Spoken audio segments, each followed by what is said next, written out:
Ark Raiders is absolutely packed with hidden Easter eggs that most players walk right past every single day. And tonight, I am going through all 211 of them, collected over months of research, explained one by one. Hey, so I want to take a quick second to explain where this video came from and how I put it together. I have been playing Ark Raiders since it launched, and from very early on, I started noticing things that did not quite fit the surface level experience. Little details, a texture that was too deliberate to be accidental, an audio cue that did not match its environment, a piece of text in the wrong language in the wrong place. I started writing them down. Over several months, that list grew into something that clearly needed its own video. When I finally sat down to actually make this video, I had over 300 entries. I cut about 90 of them. Some were duplicates, some had already been addressed by developers in interviews and community posts, and some just did not feel strong enough to include without more context. What you have here are 211 Easter eggs that I genuinely believe are worth your time. I made one specific choice when assembling this video that I want to be upfront about. I organised everything by location and theme, rather than by ranking them from least to most interesting. I did that because Ark Raiders has a habit of placing details in context with each other. One thing alone might be nothing, but three things in the same room, in the same area, pointing in the same direction, that starts to mean something. I wanted to honour that pattern. Also, everything in this video is my interpretation. I am reading the evidence. I am not confirming anything. The game suggests, implies and points toward things without ever fully explaining them, and I am doing the same. Before I move forward, I'm counting on you to support my channel by clicking that tiny subscribe button so that we can spread these amazing videos to folks like you around the world. Thank you. Chapter 1. The Architecture of Speranza. Speranza is the underground settlement that serves as home base for raiders. Most players know it as the place where you organise your gear, talk to vendors, pick up missions, and decompress between surface runs. It is functional and lived in, but there are details built into its structure that suggest Speranza was not originally designed to be a home. The more time I have spent examining its walls and ceilings and hidden corners, the more convinced I have become that the city has a history that its current inhabitants either do not know or have chosen not to talk about. Easter egg number 1.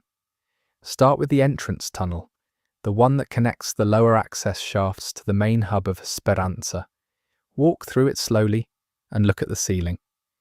Every fourth ceiling tile is a slightly different shade from the ones surrounding it. Not a dramatic difference, just subtle enough that most players would assume it is age or water damage, but the pattern is perfectly consistent. Every fourth tile, no exceptions.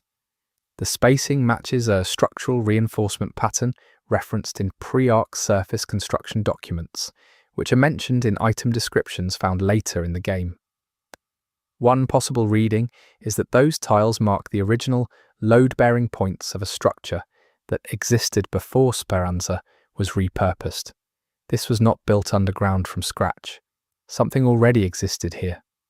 The construction documents I mentioned are worth looking at on their own. They appear as collectible items in two separate surface locations, and they describe a network of underground facilities built during a period of pre-ark civil tension. The documents are fragmented, but they use the phrase adaptive repurposing several times when describing what should happen to certain facilities if surface conditions became untenable. The entrance tunnel of Speranza, with its alternating ceiling tiles, may be one of those facilities. The layout, as you will see across several more Easter eggs in this chapter, supports that reading. The tunnel itself is also notable for something that happens if you stand still in it for an extended period. The ambient sound changes, not dramatically, and not in a way that would interrupt a normal playthrough. But there is a low-frequency hum that fades in after approximately 45 seconds of standing in the tunnel without moving. It is very quiet, barely perceptible if you're not using headphones, but it is consistent and it has a rhythm. Some players in the community have noted that the rhythm matches the idle cycling pattern of certain Ark machine variants. I want to be careful here because I cannot confirm that, but the timing correlation is close enough that I noted it in my list the moment I heard it. The tunnel's construction, taken as a whole, tells a story of something repurposed. The alternating tiles speak to a previous architectural logic. The low-frequency hum speaks to something that persists from that previous era. And the tunnel connects the settlement to the surface, which means every raider passes through it going up and coming back down. Whatever the tunnel's original purpose was, its current one is a threshold between the world that exists underground and the world that exists above. And those two worlds, as you will see throughout this video, are more connected than most players realise. Easter egg number 2. The east wall of the main marketplace in Speranza is covered with painted murals. They are large, colourful, and clearly meant to be uplifting. They show surface life as the settlers imagine it could be again. Green fields, sunlight, children playing, crops growing in open air. The murals are well executed and genuinely warm. But in the lower right corner of the largest mural, near the floor, there is a figure that does not belong. It is smaller than the others, rendered in a darker palette and painted with noticeably less care than the surrounding work. The figure is not looking at the scene. It is looking out at the viewer. Its face is indistinct, not because of age or damage to the paint, but because it was clearly painted that way intentionally. The positioning of this figure is worth thinking about. It is in the corner, near the floor, in a spot where you would only notice it if you were crouching and looking directly at the wall. Most players never get that low when moving through the marketplace. The figure is hidden in plain sight, placed so that only someone specifically looking for something out of the ordinary would find it. That kind of deliberate obscurity tends to indicate intent. Whether this is a developer signature, a commentary on something, or a reference to in-game lore about someone who is watching the community from outside, is not something I can answer definitively. What I will say is that the figure's dark palette stands out clearly from the rest of the mural, because the rest of the mural uses a very warm, desaturated colour grade meant to evoke nostalgia and hope. The dark figure does not share those qualities.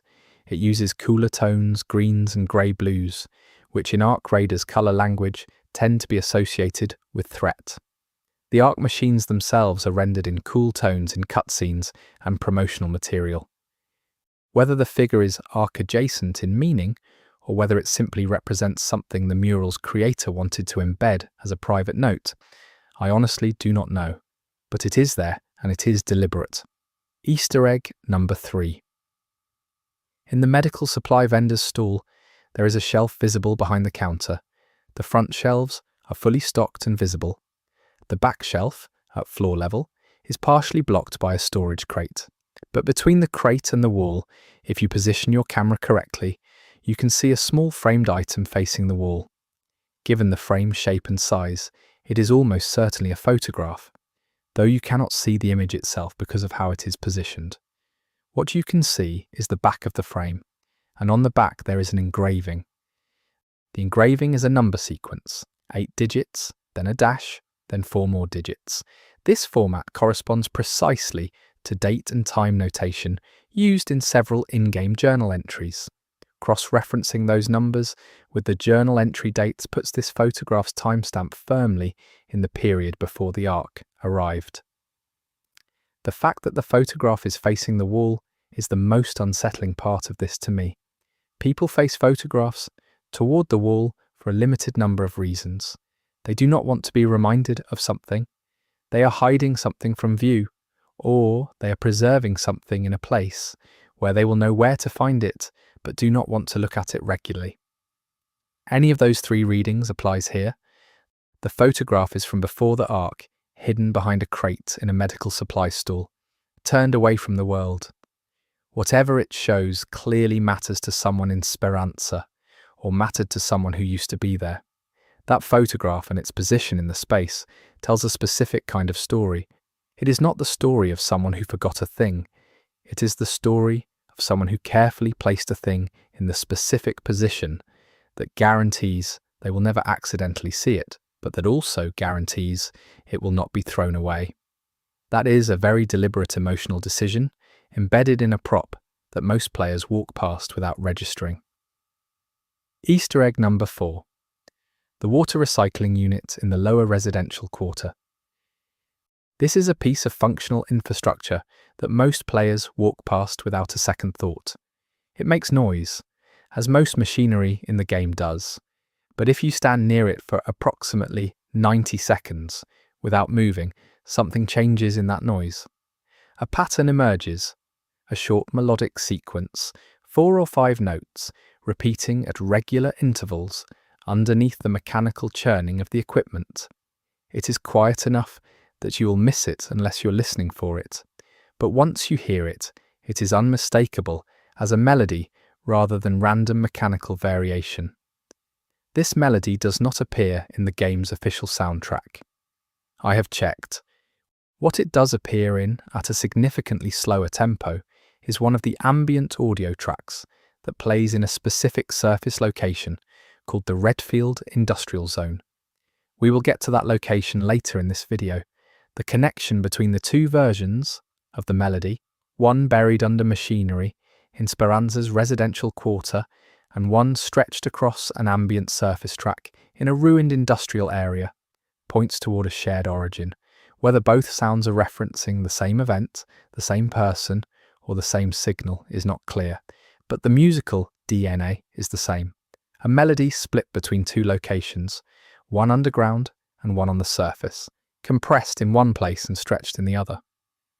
That musical relationship across physical space suggests that whoever placed these sounds understood the two locations as connected. They composed the melody once and distributed it across two places that, to the average player, have nothing to do with each other. That is a specific authorial choice. Easter egg number 5. The community notice board in the central plaza. It is a standard piece of world-building furniture. Notices, mission-relevant information, community announcements.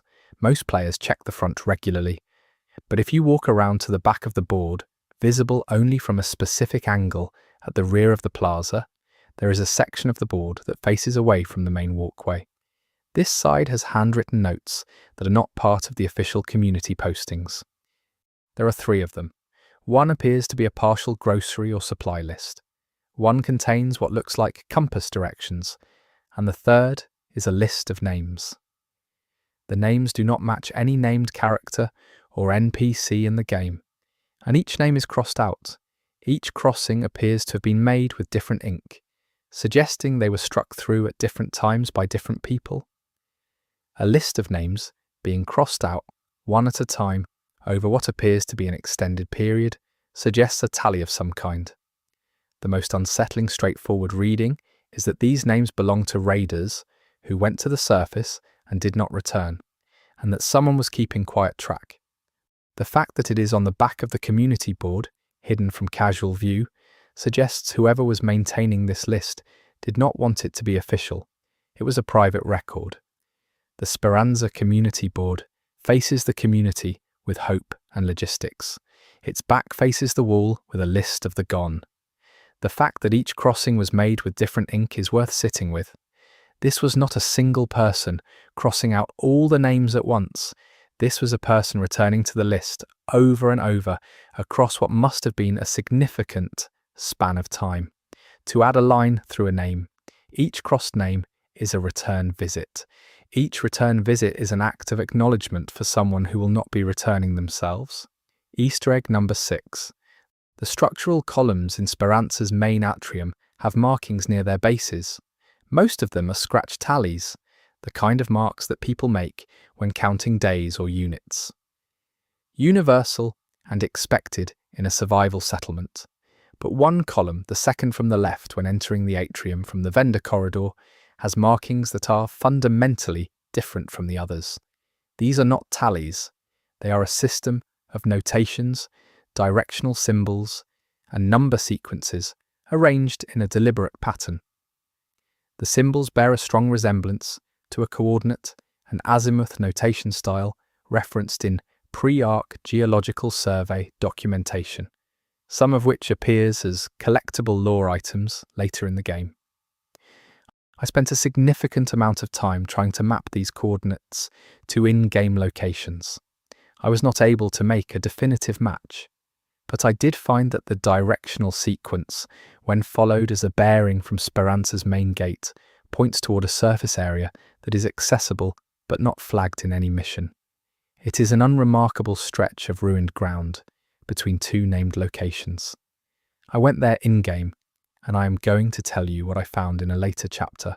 For now, the column markings are Easter egg number 6, and they are either a developer coordinate Easter egg pointing to a hidden area, or a piece of in-world detail from a character who is trying to preserve information that could not be posted publicly.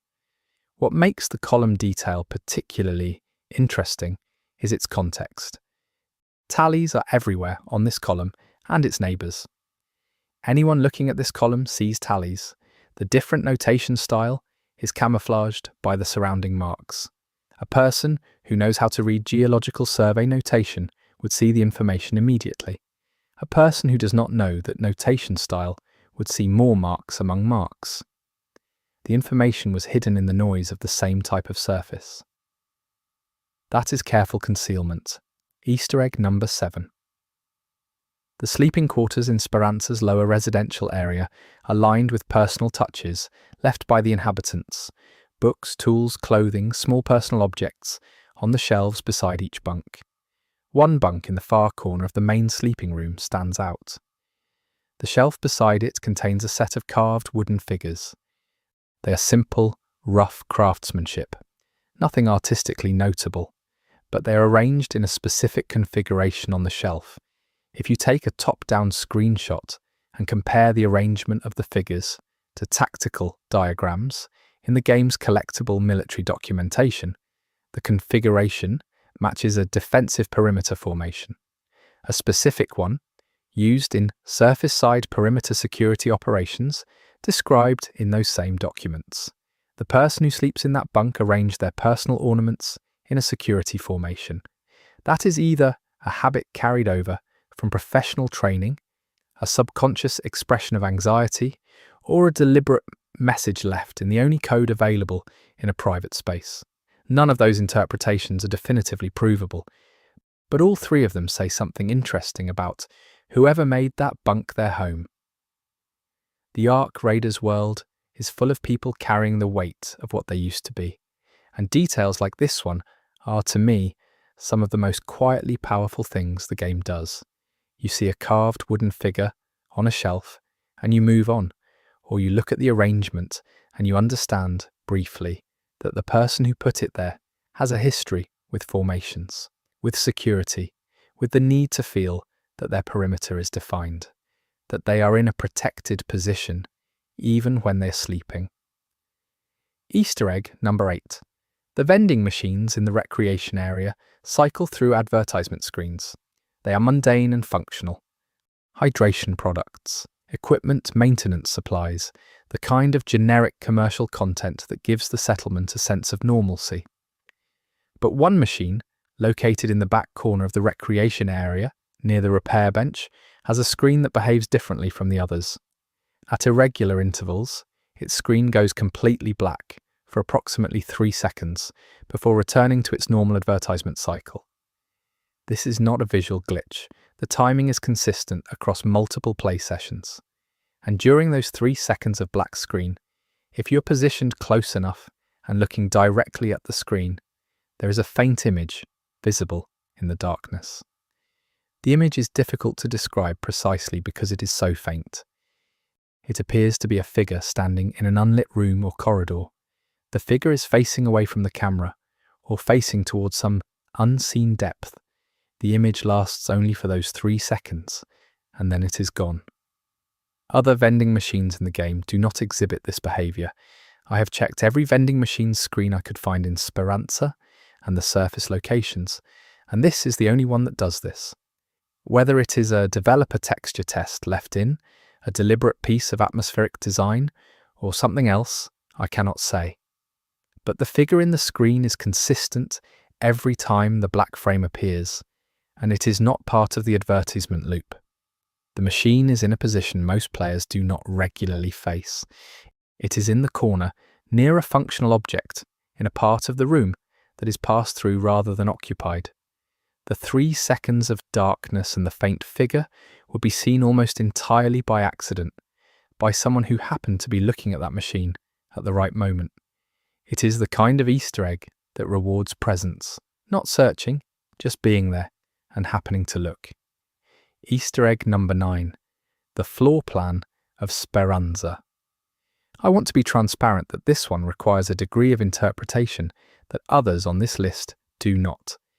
If you look at the layout of Speranza from a map perspective and trace connecting lines between the entrances of its major spaces, the central hub, the residential quarters, the market, the repair zone, the access tunnels, the resulting shape resembles something I found in pre-ark architectural documentation, specifically documentation relating to institutional facility design used in controlled population housing.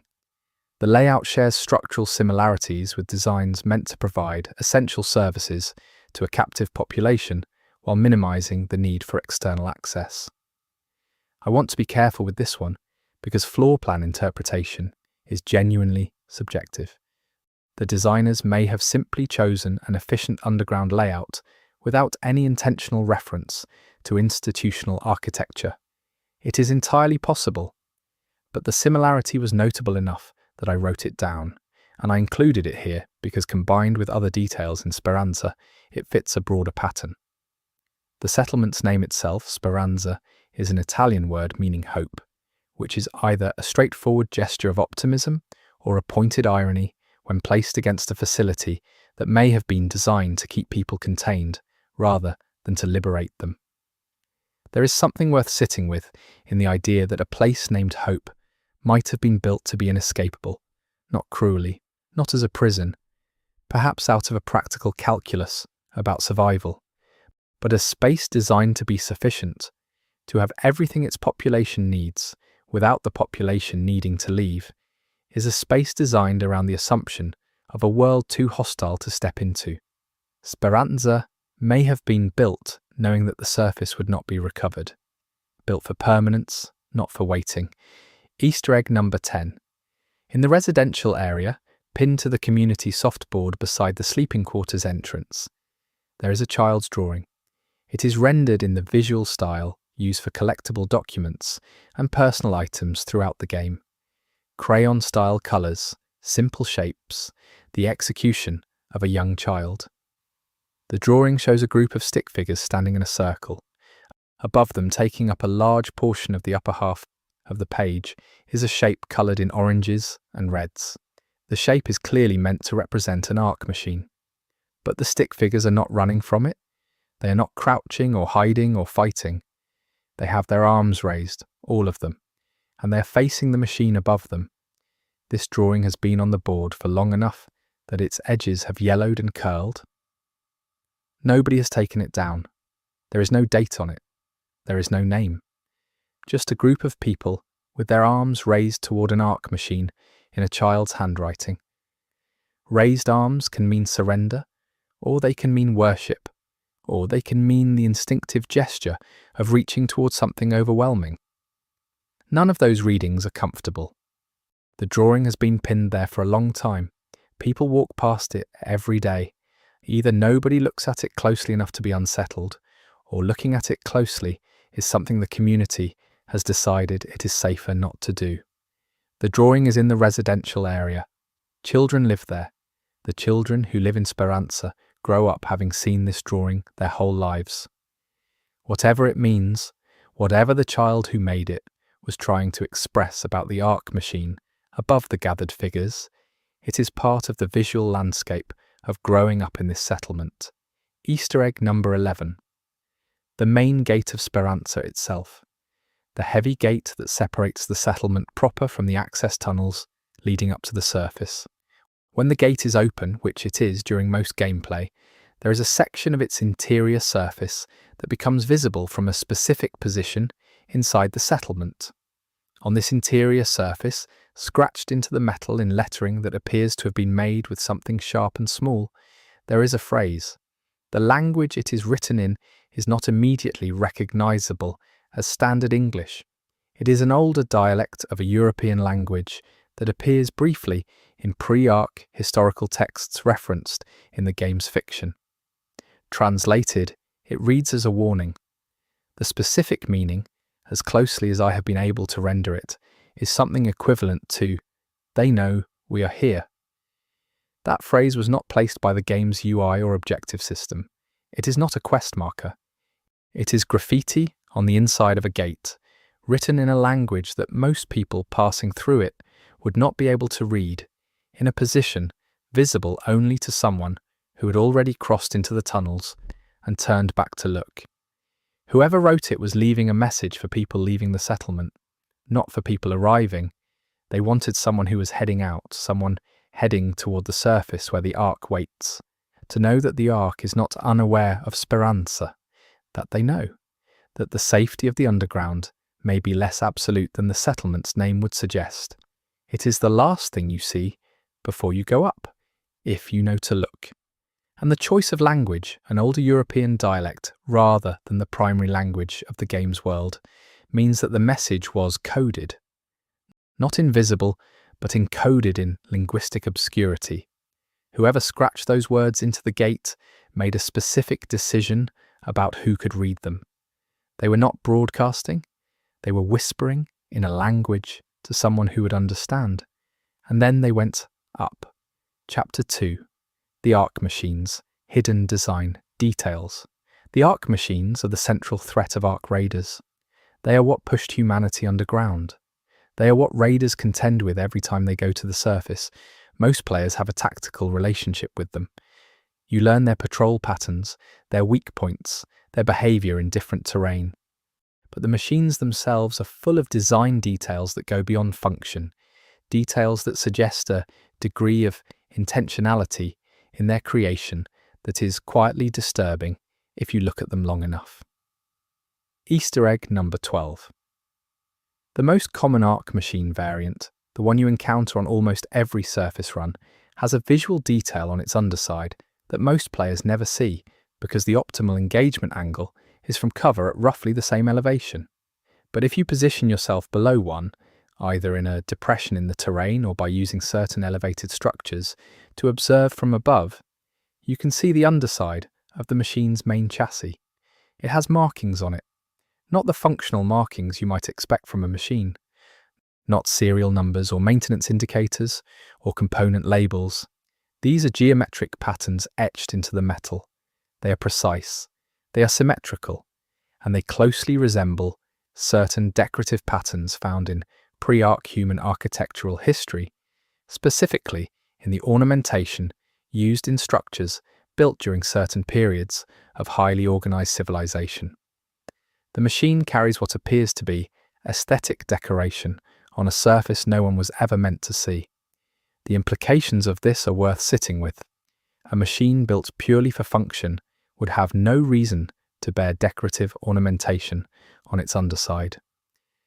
The presence of such detail either means the Ark's machine designs incorporate aesthetic principles that are in some way influenced by human visual culture, which raises very uncomfortable questions about where the Ark came from and what it has been observing, or that whoever or whatever designed these machines attach significance to patterns that humans would recognize as beautiful or ordered. Both possibilities suggest a relationship between the Ark and humanity that goes beyond invasion and extraction. When I first documented this, I was not entirely sure I was seeing what I thought I was seeing.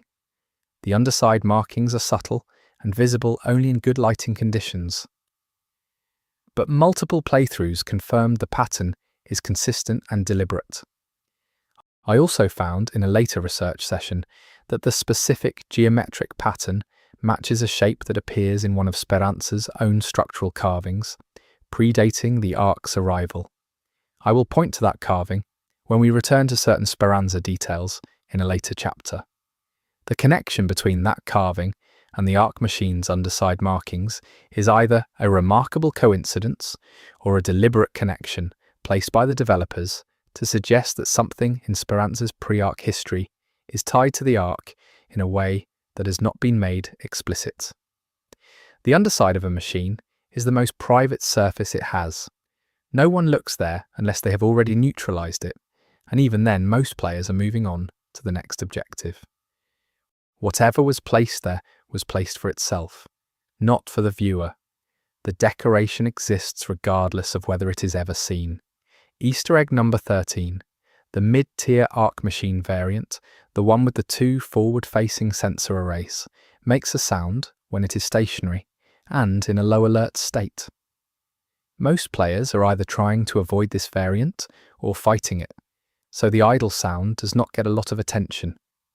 But if you can observe one from a safe distance while it is in its idle patrol cycle, the sound it makes during stationary moments is not random electromagnetic interference or mechanical cycling. It is structured. The pattern of the sound, its rhythm, and its tonal variation matches the structure of human speech in a way that is not immediately obvious, but becomes very clear once you're listening for it. Not language, not words, just the cadence and prosody of spoken human language, as if something is modelling the shape of speech without the content. This is one of the details I found most difficult to decide how to present, because it is the kind of detail that is easy to overinterpret. Machines often produce sounds that pattern-hungry human brains will perceive as structured or meaningful, even when they are not. But the degree of similarity here, the specific rhythmic structure that maps to speech prosody, is close enough that I believe it was placed deliberately. One possible reading is that the Ark machines were originally designed with human communication in mind. Another is that they have been learning from human behaviour, and the learning is starting to surface in their idle states. A third is that there is someone or something communicating through the machines in a format that is designed to be decoded only by someone listening very carefully. The idle state is the state in which a machine is least dangerous and least attended to. A machine in active patrol draws attention. A machine in combat demands full attention. A machine standing still in a low alert state is the machine most likely to be ignored. Whatever sound the machine makes in its most ignored state is the sound that gets the least scrutiny. If you wanted to hide a signal in a machine's output, you would put it where nobody listens, in the quiet moments between patrols. Easter egg number 14. There is a specific surface location, a collapsed commercial district in the northeastern quadrant of the main surface map, where 3 Ark machine variants converge in a patrol pattern that does not serve an obvious tactical purpose. They are not guarding a resource node. They are not in a position that provides them strategic coverage of the approaches. They converge at a specific intersection on a regular cycle, pause for approximately 20 seconds, and then diverge again in different directions. The 3 machines, at the moment of convergence, are positioned at the corners of a shape, an equilateral triangle, perfect and consistent every time the cycle runs. I have sat and watched this convergence cycle run multiple times across multiple play sessions. The positioning is exact, the timing is exact. 3 large dangerous machines forming a perfect equilateral triangle at a specific location on a regular schedule, doing nothing tactically useful, then dispersing. The shape they form, the equilateral triangle, appears in several other places in Ark Raiders with a frequency that I do not think is accidental. It appears in certain Ark machine surface markings. It appears in the pre-Ark architectural carvings referenced in Easter egg 12. And it appears very subtly in the arrangement of certain collectible items found near major Ark activity zones. I am going to keep documenting this pattern as we move through the video. The triangle is going to come up again and again, and by the end of this video, the number of times the equilateral triangle appears in Ark Raiders across its machines, its architecture, its lore documents, and its environmental detail will have become something that is difficult to dismiss as coincidence. Easter egg number 15. The Ark machine, known colloquially as the Harvester, the large format variant associated with resource extraction, has a behavioral pattern in the moment just before it detects a player. Most players who have encountered it know the moment of detection as a rapid escalation from patrol to aggression. What most players do not notice is the brief transitional state that occurs in the half-second before the aggression response fully initiates. In that moment, the Harvester produces a sound that is not part of its standard aggression audio. It is a single, clear tone, consistent in pitch. And it is a tone that falls within the range of human hearing in a very specific frequency band. The specific frequency has been noted by members of the Ark Raiders community as one associated with human distress recognition, a frequency range that human auditory systems are evolutionarily primed to respond to as significant. Whether this frequency was chosen deliberately to produce a subconscious distress response in the player, or whether it fell into that range through other design decisions, I cannot confirm. But the behavioral detail that is clearly an Easter egg here is the transitional state itself, the brief moment of stillness before the Harvester attacks, the single tone, the almost ritualistic quality of it. It does not feel like a machine switching modes. It feels like something that is making a choice, and the sound it makes in that moment of choice is calibrated to make you feel, before you consciously register the danger, that something very bad is about to happen. It is a warning, or it is a signal. The distinction between a machine warning you that it has found you and a machine signaling something else that it has found you is not one the game makes explicit. But the single clear tone in the half-second before the Harvester's aggression fires is consistent enough that it was clearly placed there with intent. Easter egg number 16. There is a specific variant of a sniper-class weapon in Ark Raiders that has an unusual detail in its scope. The scope functions normally. It magnifies and provides a reticle as expected. But in the scope's internal optics, visible when looking through it in a specific lighting condition, there is a second reticle underneath the primary one. It is very faint, slightly off-center from the primary reticle, and a different color. Dual reticle scope systems existed in certain specialized pre-ark military applications, and their use is referenced in one of the game's military history collectibles. But the weapon in question is not described in its item text as a military-grade system. It is described as civilian market. Civilian market optics did not come with dual reticles in the reference material the game draws from. Someone modified this scope, or someone put a scope from a very different source onto a civilian weapon. The dual reticle is only visible in specific lighting. Most players using this scope would never see the second one. It is not present under normal operational conditions.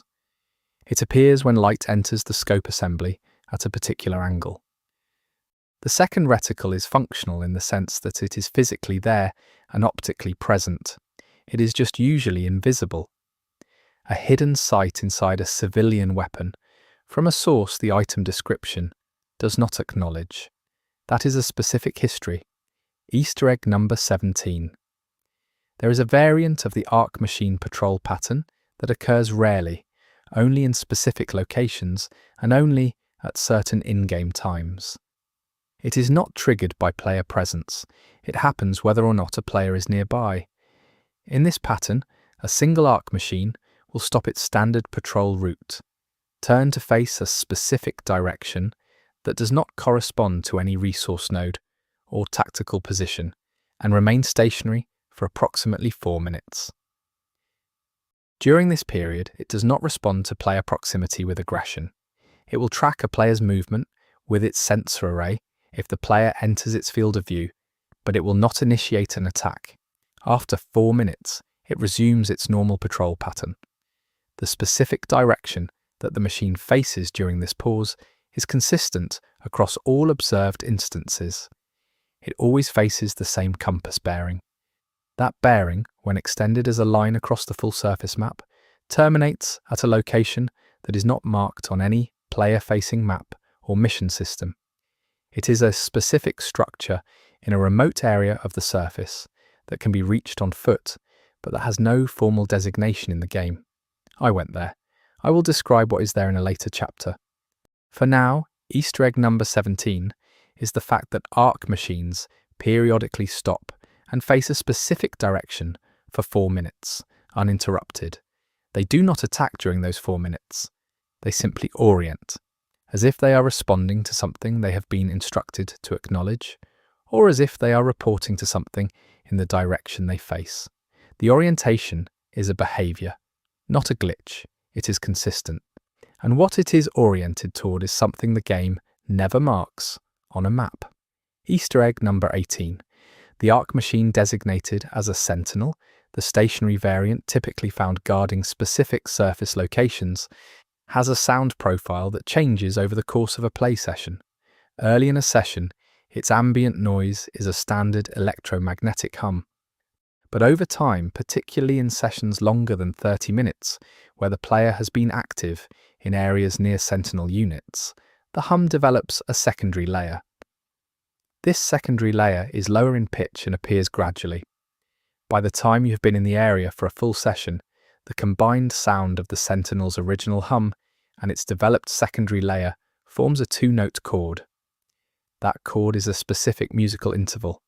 It is the interval known as a tritone, historically referred to in Western musical tradition as the diabolus in musica, the devil in music, because of its tension and instability. Whether this is a developer's deliberate musical joke, a functional piece of audio design, or a reference to something in the lore, I am not certain. But the interval is consistent and identifiable. The sentinel, over the course of your time near it, tunes itself to dissonance. The longer you're near it, the more its sound resolves into the interval that the pre-ark world associated with tension and wrongness. Whether the machine is responding to your presence, or whether it simply does this regardless of who is near, is something I was not able to determine. Both possibilities say something about the machine. Easter egg number 19. If you examine the maintenance panels on Ark machine casings, the ones found on units that have been disabled or destroyed, you will find that the internal component arrangement is not purely functional. The components are organized, but beyond their functional arrangement, there are elements within the casing that have no obvious operational purpose.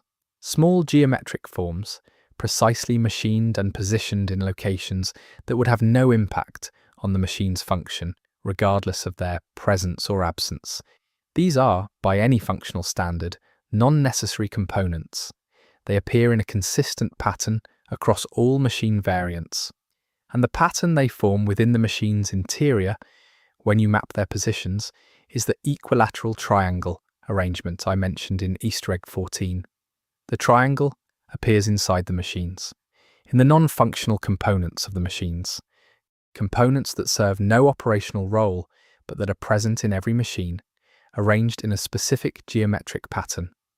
Something about the construction of Ark machines requires the inclusion of non-functional parts arranged in a triangle. Whether this is a structural or symbolic requirement of whatever designed the machines is not something the game addresses. But the pattern is consistent, and the pattern is inside every one of them. Easter egg number 20. There is an area on the surface, the ruins of what appears to have been a public transit hub, where Ark machine activity is unusually low. Most of the surface map has consistent Ark patrol coverage. This location has almost none. Machines rarely enter it.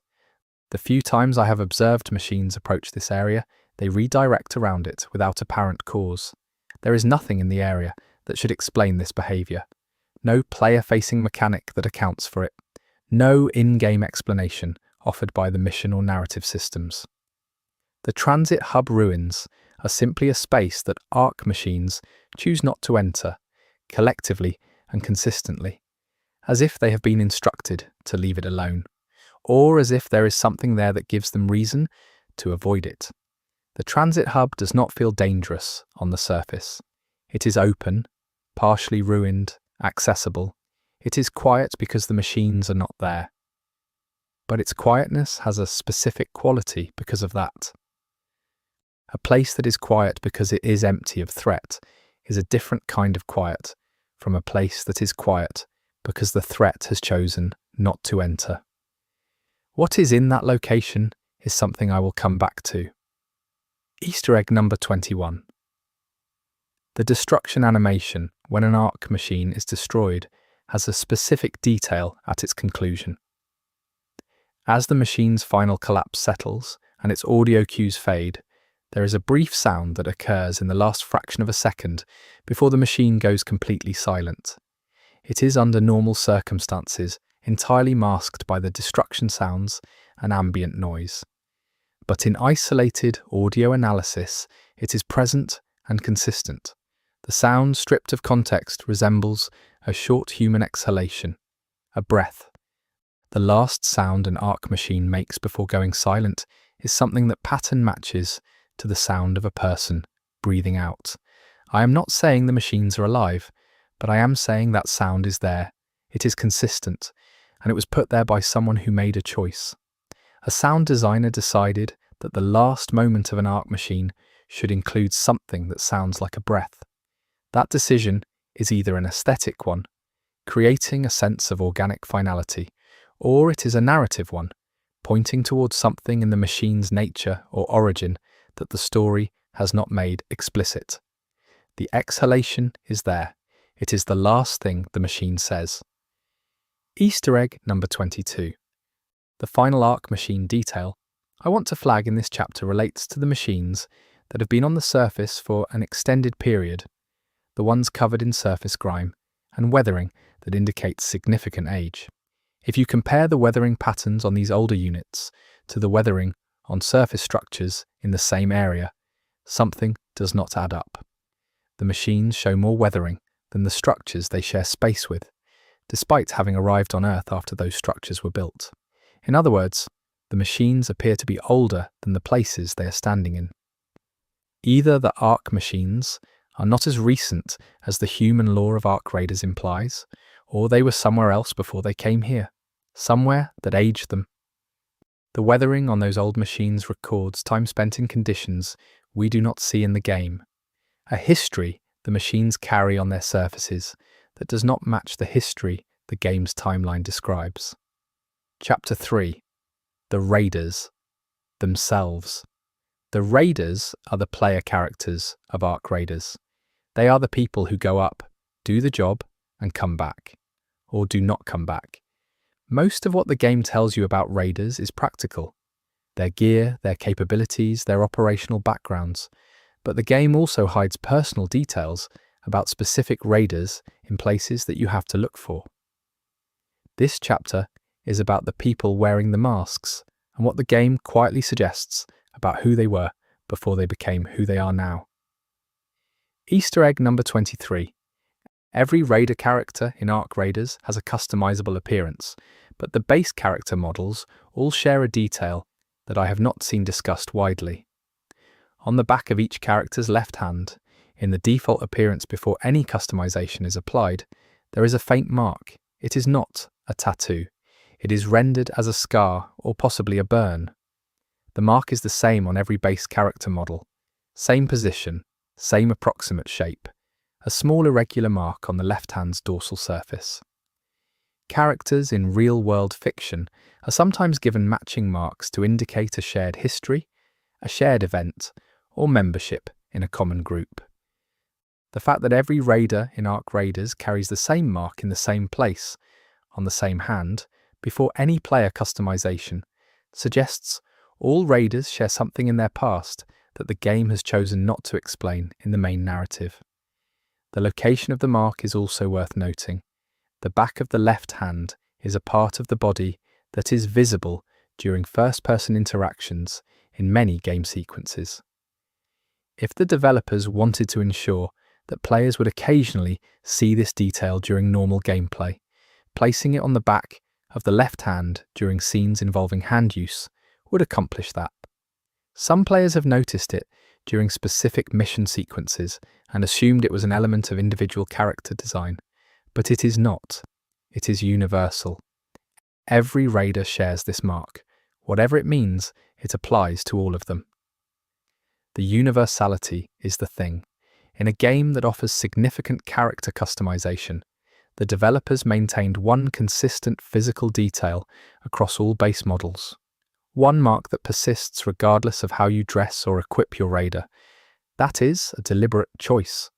The mark is the one thing about your character that is shared with every other raider in the game's world. You are individual, but you have this in common.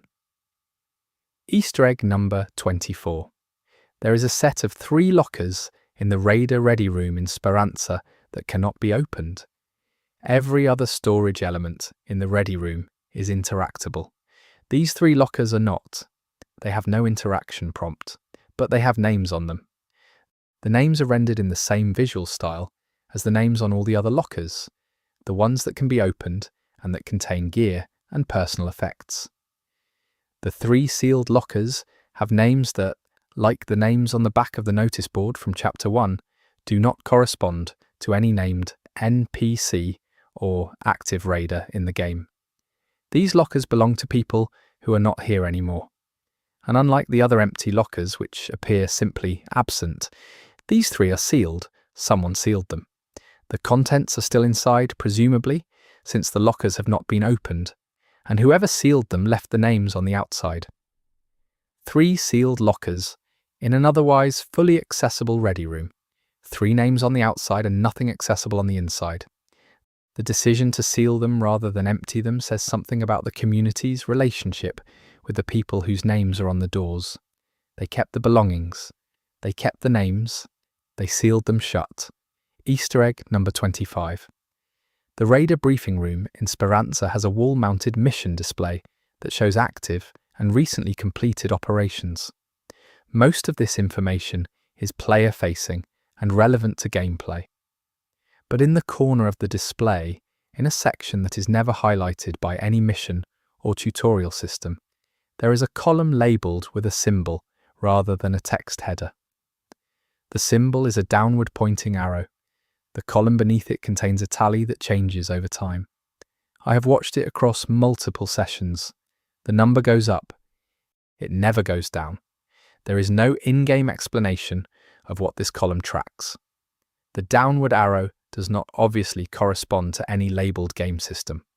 One possible reading is that it tracks something going down. Losses, departures, deaths.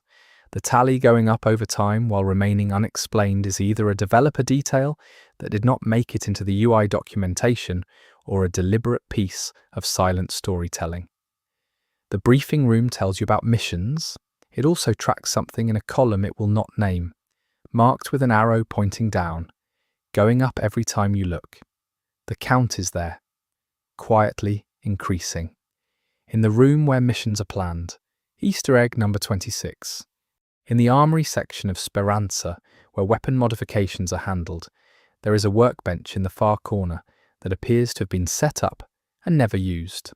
The tools on it are arranged neatly, but there is no weapons frame present, no work in progress. On the wall above this bench there is a pinned document. The document is rendered at a resolution that makes it readable if you get close. It is a list of weapon modification requests, 7 of them dated and initialed. The dates correspond to the pre-ark period, based on the dating system referenced earlier, and the initials on each request are different, but they all correspond to the same first name, the name being referenced only by its first initial. 7 different people, all with first names starting with the same letter, all submitted modification requests to this bench in the same week before the ark arrived. The bench was never used. Whatever those 7 people needed done to their weapons, it was not done. The requests are still on the wall above a clean workbench. 7 modification requests from 7 different people. The same first initial on each, from the same week, waiting to be worked on. Easter egg number 27.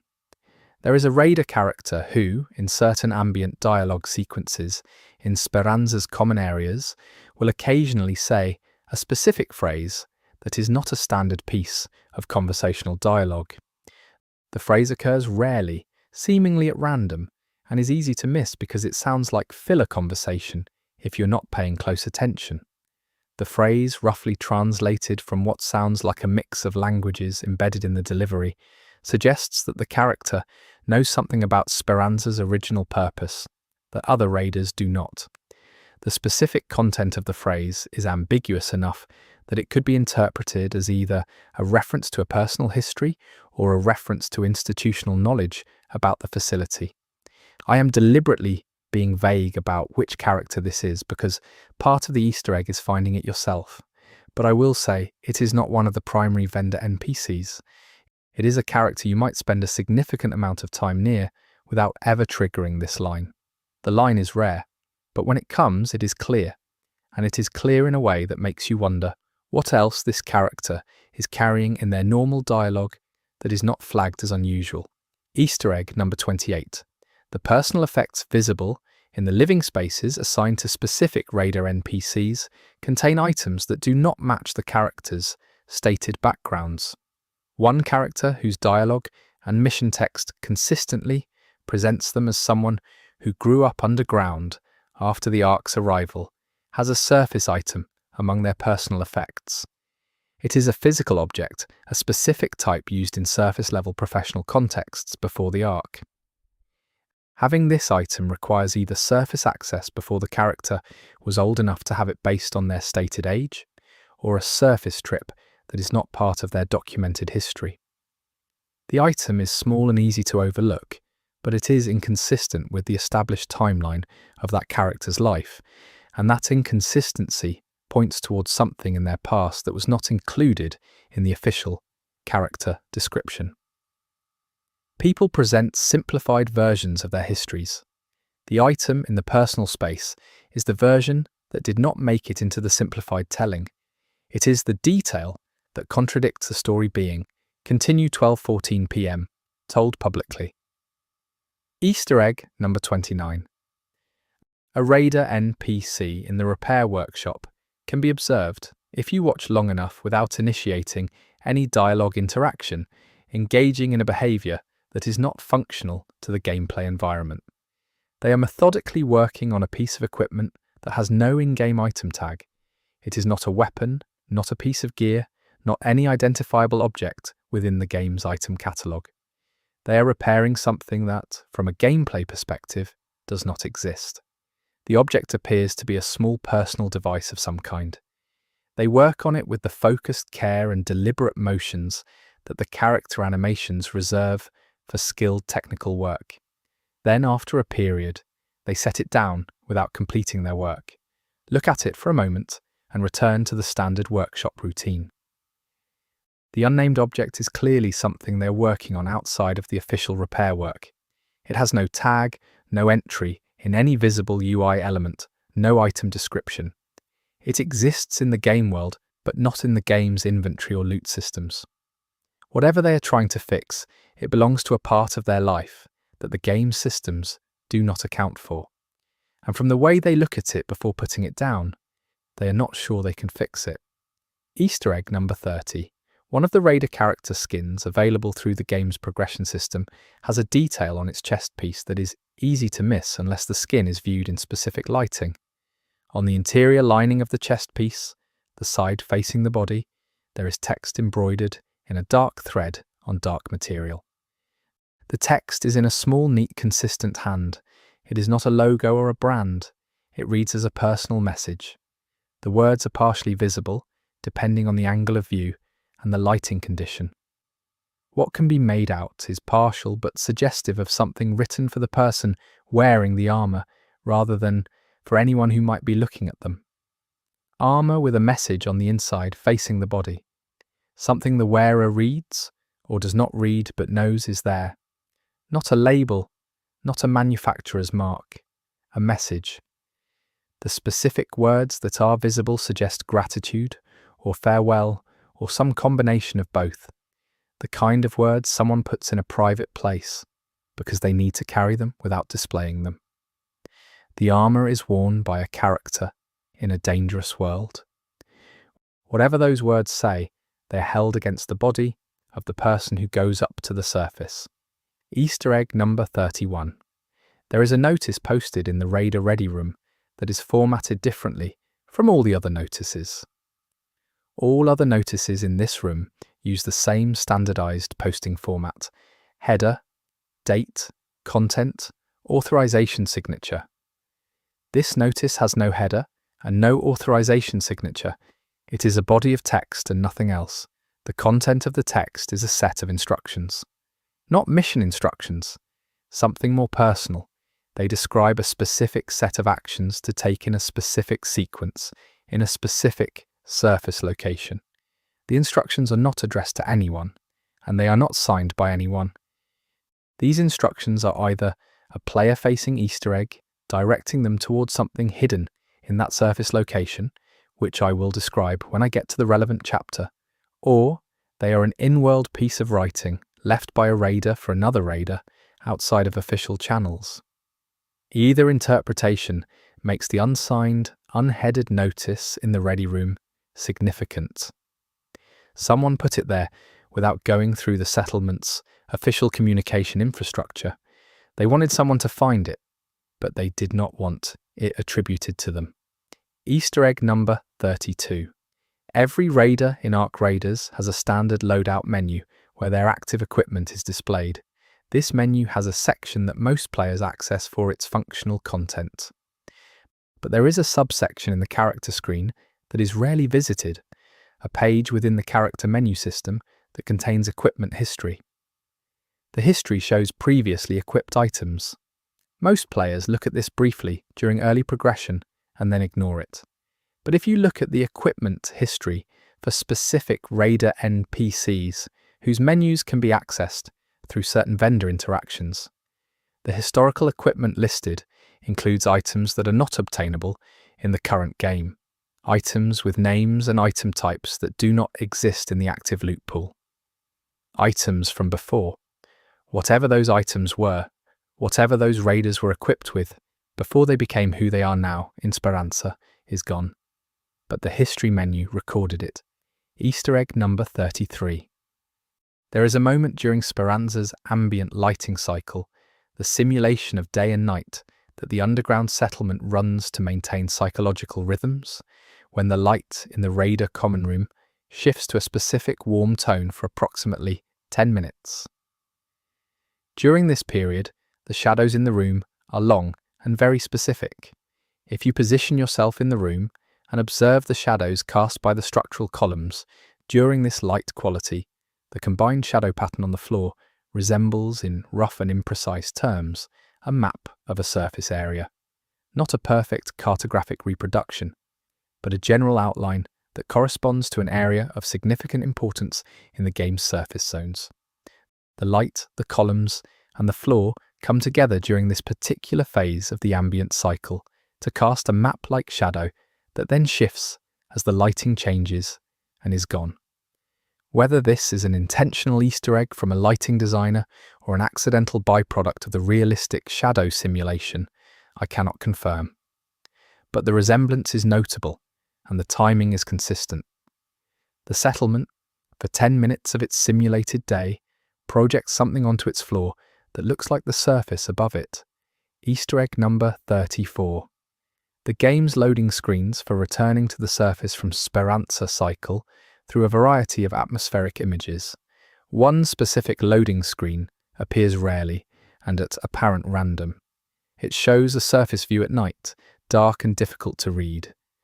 In the background of this image, slightly obscured by atmospheric haze, there is a structure visible that does not match any surface location in the game. It is large, geometric, and illuminated from within by a light source that would make it visible from a significant distance. No in-game surface location matches this image. The structure in the loading screen is not somewhere the player can go, or at least not somewhere that is currently accessible. It exists in the loading screen as an image of somewhere that either no longer exists, has not yet been reached, or is a hint at something the game is pointing toward. Easter egg number 35. The game records statistics for individual play sessions. These statistics are visible through a specific menu. Most of these statistics are standard performance metrics, but there is one statistic in the list that has no label. It is just a number.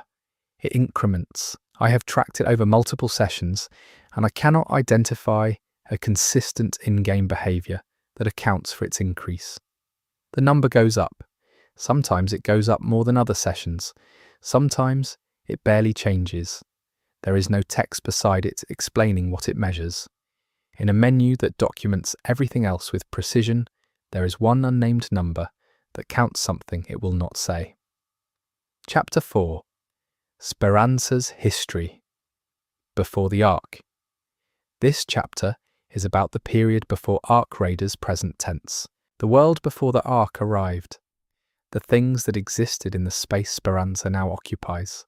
There is more of this pre-Ark history embedded in the game than most players realise, and the details that have survived into the game's present suggest a past that complicates the settlement's current story. Easter egg number 36. In the deepest accessible section of Speranza, past the lower maintenance corridors that most players have no reason to visit, there is a room that is not marked on any in-game map. It is behind a door that requires no key or access code, just pressure on the handle. The room is empty in terms of gameplay-relevant content. No loot, no mission objective, no NPC, but the room has furnishings, old ones, chairs and a table arrangement that predate the settlement's current aesthetic, rendered in older materials and a design language that corresponds to a formal institutional setting. This room was a meeting room. It was used before Speranza became what it is now. Whoever used it sat formally around a table in an underground facility and made decisions. The room is still there. The chairs are still arranged around the table.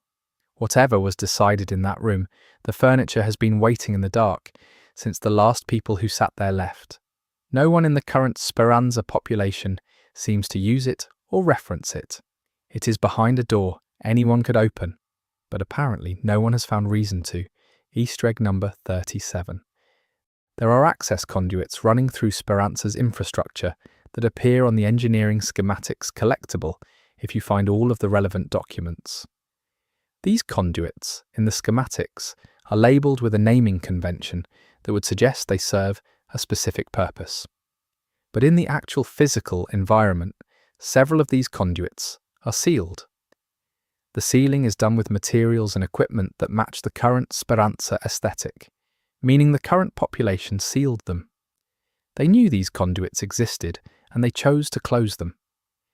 The conduits led, based on the original schematics, to areas of the facility that are described in the engineering documents as distinct zones. What those zones contained or still contain is not described in the available documentation. The current population sealed conduits leading to areas that are documented in the original blueprints. That is not maintenance. That is a decision to prevent access. The conduits were operational when the original facility was built. Someone in the current Speranza population learned about them and closed them.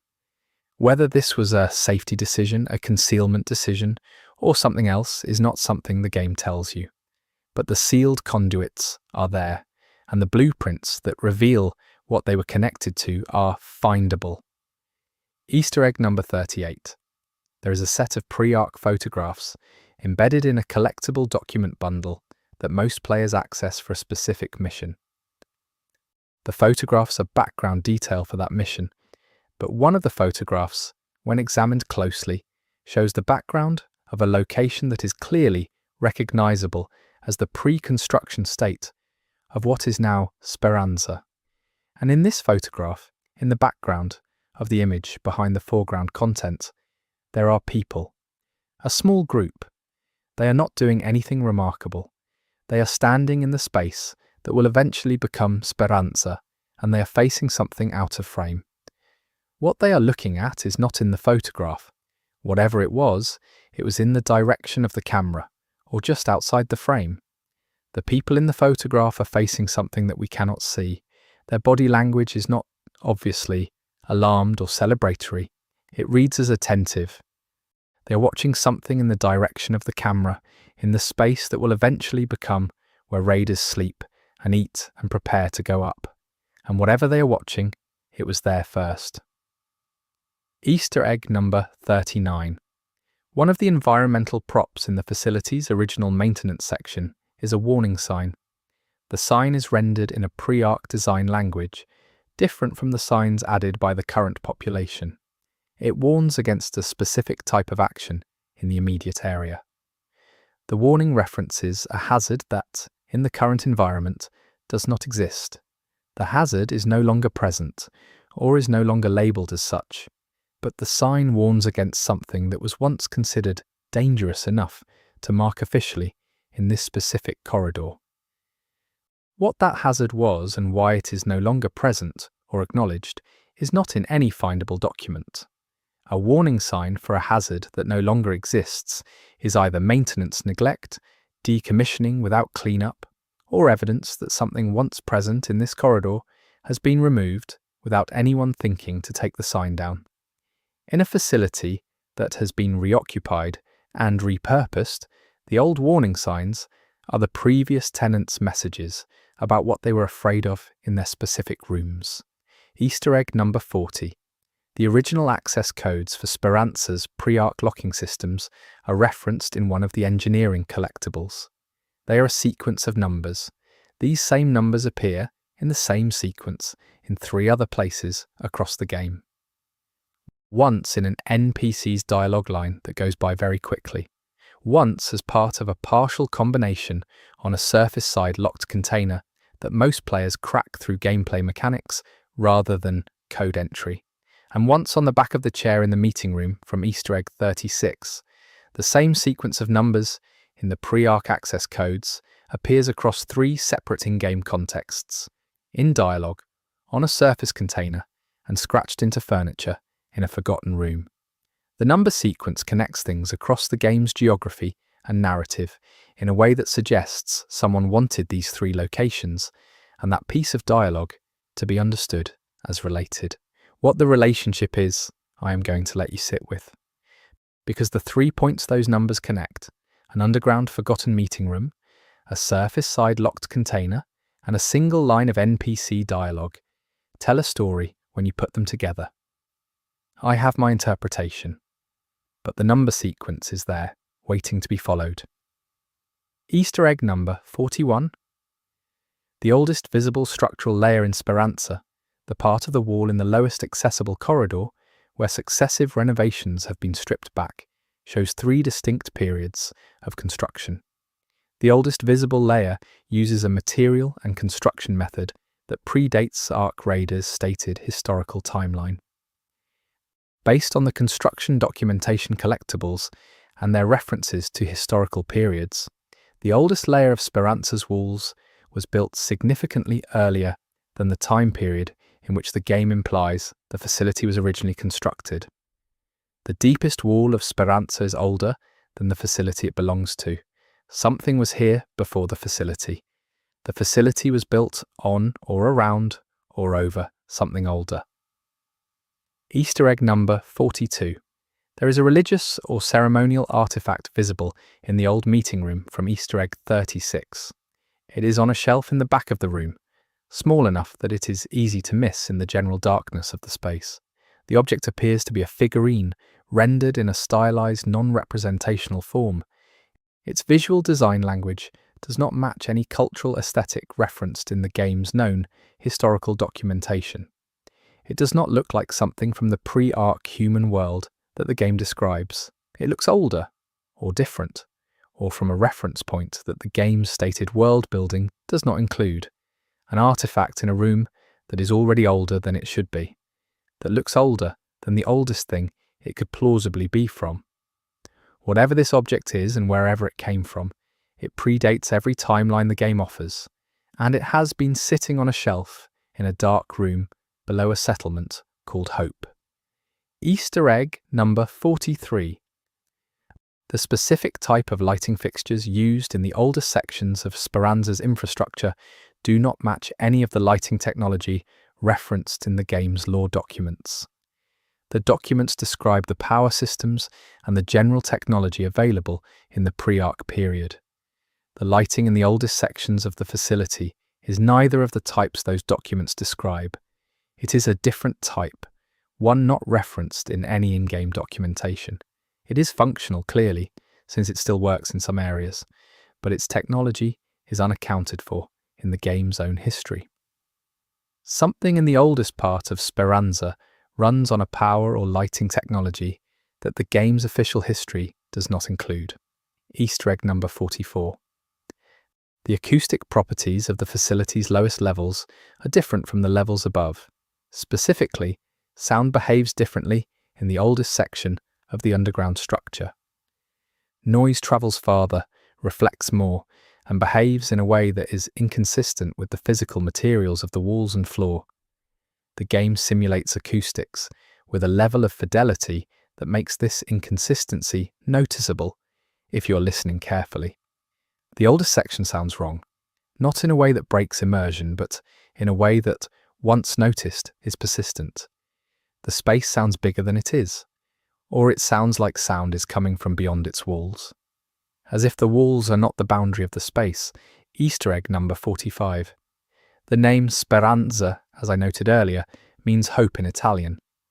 But there is a second possible etymology worth noting.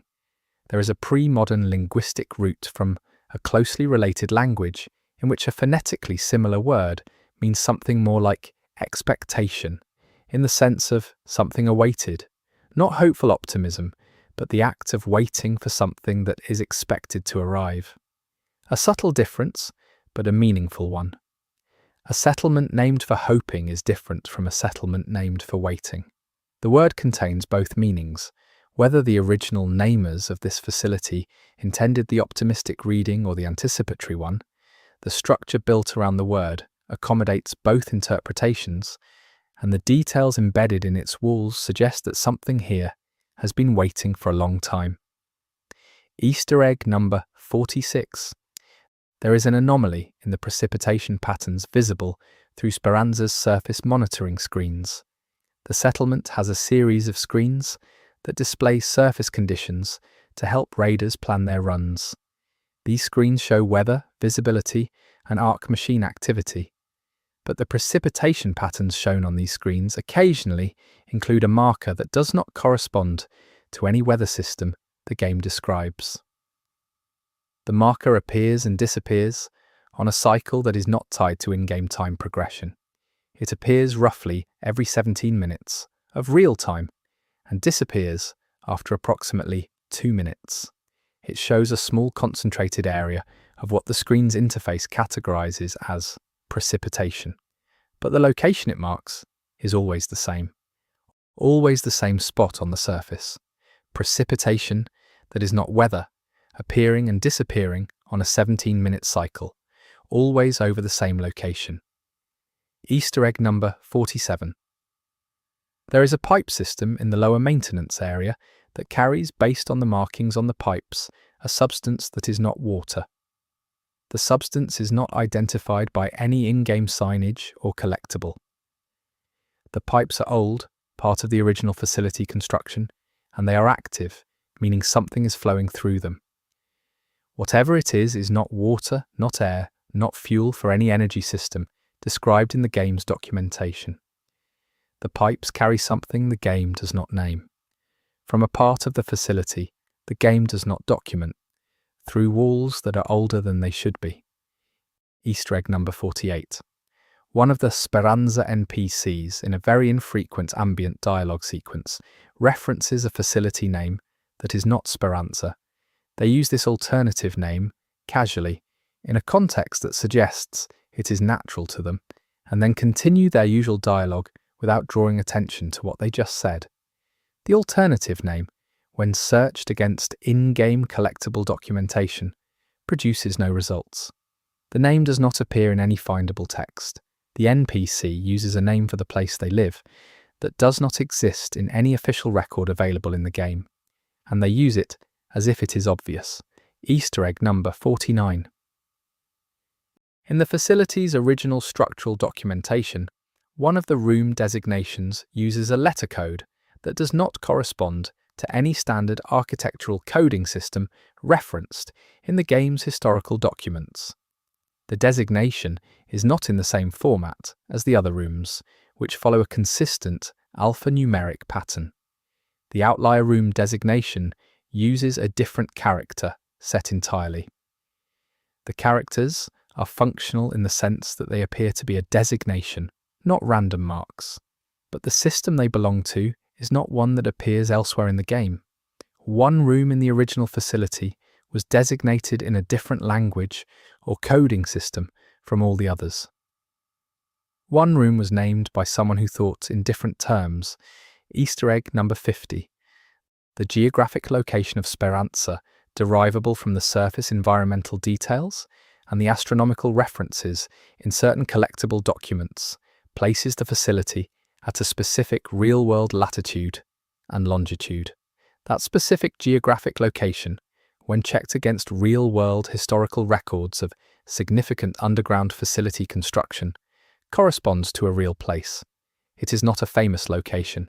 It is not a place most people would recognize by name, but it was documented as significant in historical records for reasons that are not fully publicly disclosed. The game placed Speranza at real geographic coordinates that point to a real place with a partially documented and partially undisclosed history. Whether this is a deliberate developer choice or a coincidence I cannot confirm, but the coordinates are what they are, and the location they point to has history. Chapter 5. The surface, hidden in the ruins. The surface in Ark Raiders is primarily an operational space. You go up, you complete objectives, you manage threat, you come back. But the ruined world above Speranza is layered with history, environmental storytelling, and deliberate details that most players move through too quickly to notice. This chapter is about what is hidden in the ruins and what the ruins themselves are trying to say. Easter egg number 51. There is a collapsed residential building in the western zone of the main surface map that has a detail on its exterior facing wall. The wall is partially standing, and in the section that remains upright, there is a window. The window's glass is mostly gone, but a portion of the original glass remains in the lower left corner of the frame. The glass fragment is intact enough that it still functions as a reflective surface.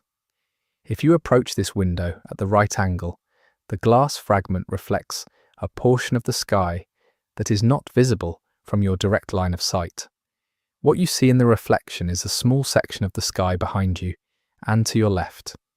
In this reflected section, at a specific time of the in-game day, there is something visible in the sky that is not a cloud, and is not the sun, and is not any atmospheric phenomenon the game's weather system describes. It is a shape, distant, static, approximately the size of a large building when accounting for the scale of the game world, visible only in this glass fragment, from this angle, at this time of day. The shape in the sky does not move. It does not interact with anything.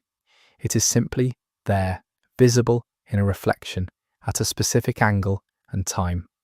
What it is not explained. It exists above the surface of the game world, present but not addressed, visible only in a fragment of old glass, only if you know where to stand. Easter egg number 52. The transit hub ruins I mentioned in Chapter 2, the area that Ark machines avoid, has a detail at its centre. A mosaic floor, the kind that decorated public spaces in the Pre-ark world, is partially exposed where the building's roof has collapsed and natural elements have cleared the debris over time. The mosaic is damaged, but mostly readable. It depicts a scene. The scene shows a group of people gathered around a central object. The object is a machine. The machine in the mosaic bears similarities to an Ark machine variant, specifically the Sentinel type. The mosaic was there before the Ark arrived.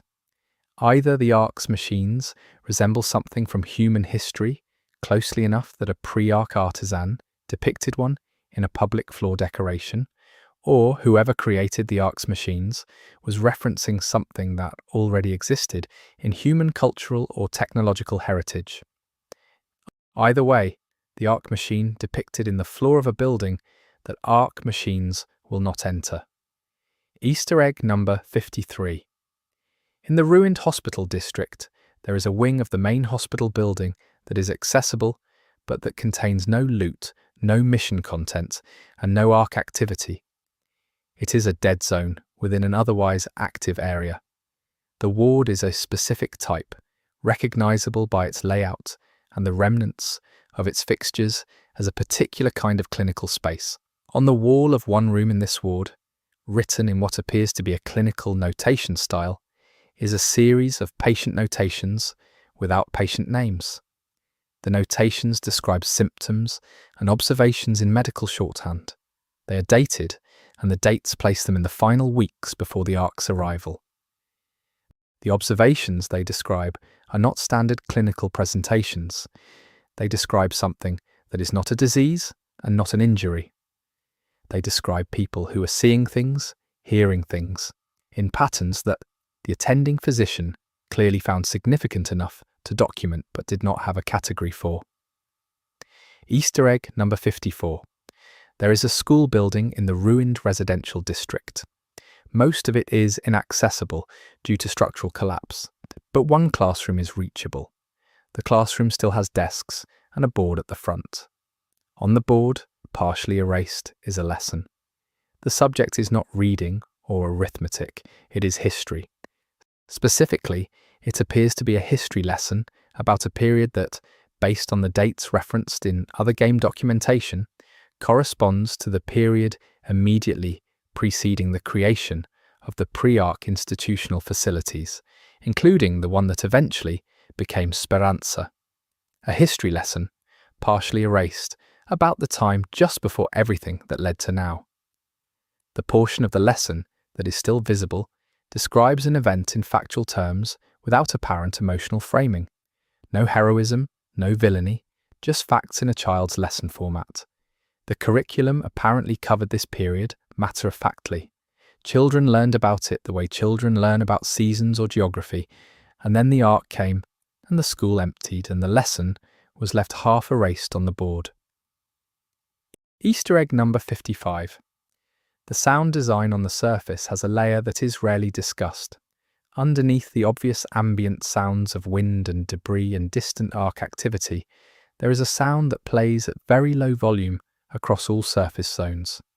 It is not tied to any specific location. It is a constant presence at the bottom of the surface audio mix. The sound is a low, continuous tone with a very slow oscillation. It does not change based on weather or time of day or player location. It is the same everywhere above ground. The surface has a sound that the underground does not have. Something produces a tone across the entirety of the surface world, consistent and unbroken, and the game places it low enough in the mix that you will not hear it unless you're wearing headphones, and you're specifically listening for the bottom layer of the audio. Easter egg number 56. The ruins of what appears to have been a newspaper or broadcasting facility in the urban zone still have legible material in certain areas. Printed sheets, partially preserved. The most legible of these is a front page from what is clearly the final day of regular publication.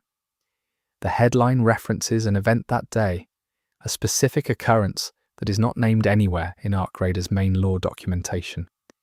The headline names this event as something significant.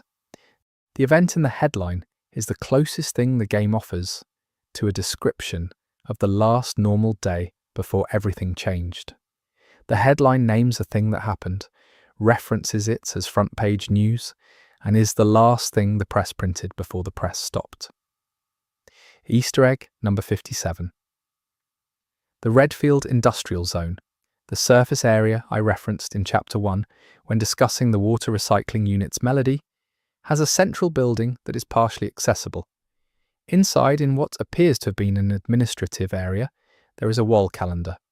The calendar is on the correct month and year based on the game's established timeline.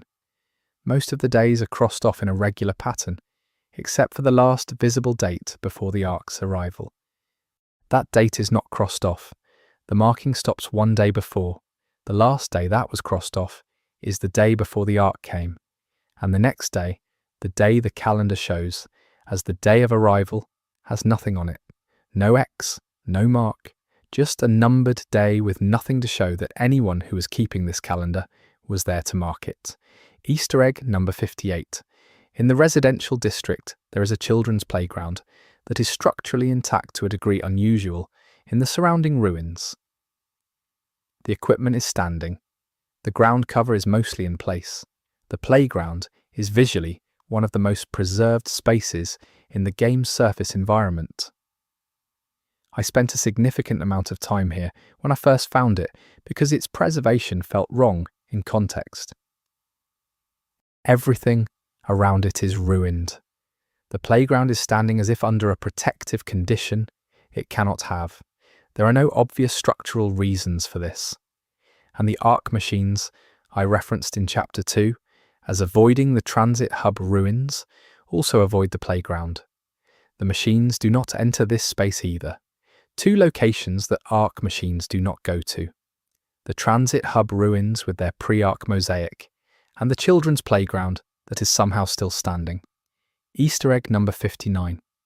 The architecture of the ruined city on the surface, when viewed from the highest accessible vantage point, has an overall layout pattern. I was able to see this from a rooftop location that provides the best available overview of the surface zone.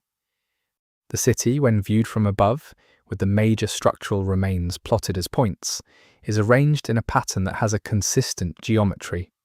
The major structures are not randomly placed. They form a radial pattern around a central point. The central point of the radial arrangement is a location that is not a notable building or landmark. It is an open area, a plaza or square, now buried and featureless, but it is the centre. The city was built around it. Easter egg number 60. The sky in Ark Raider's surface zones has stars. Most players do not look up while on the surface because the threats are at ground level. But the night sky is rendered with care. And if you spend time identifying the visible star patterns and comparing them to real astronomical charts, the sky visible from Ark Raider's surface does not perfectly match the real sky as it appears from the real-world geographic location where Speranza's coordinates place the game, which I noted in Easter egg 50. The stars are mostly right, but certain constellations are in positions they would not occupy from that latitude. The sky visible above Ark Raider's surface is a sky from a different place, or a different time. Easter egg number 61. The game's rain effects on the surface include a visual detail that is not part of the standard weather system. During certain rain events, the water pooling on flat surfaces at the centre of the game world surface map has a specific behaviour. The pools on flat surfaces near the centre develop concentric rings that do not match the arrival pattern of falling raindrops. The rings emanate from a central point in the pool rather than from the random impact points you would expect. The rain causes the pools to ring from the centre outward.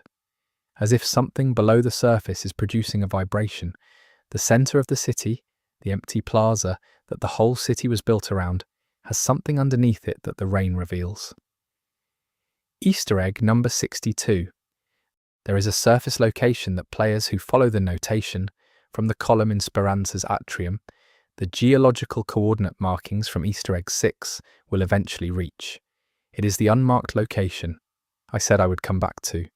The location is a stretch of broken ground between two named zones. There is no loot, no mission content, nothing to indicate this is a point of interest.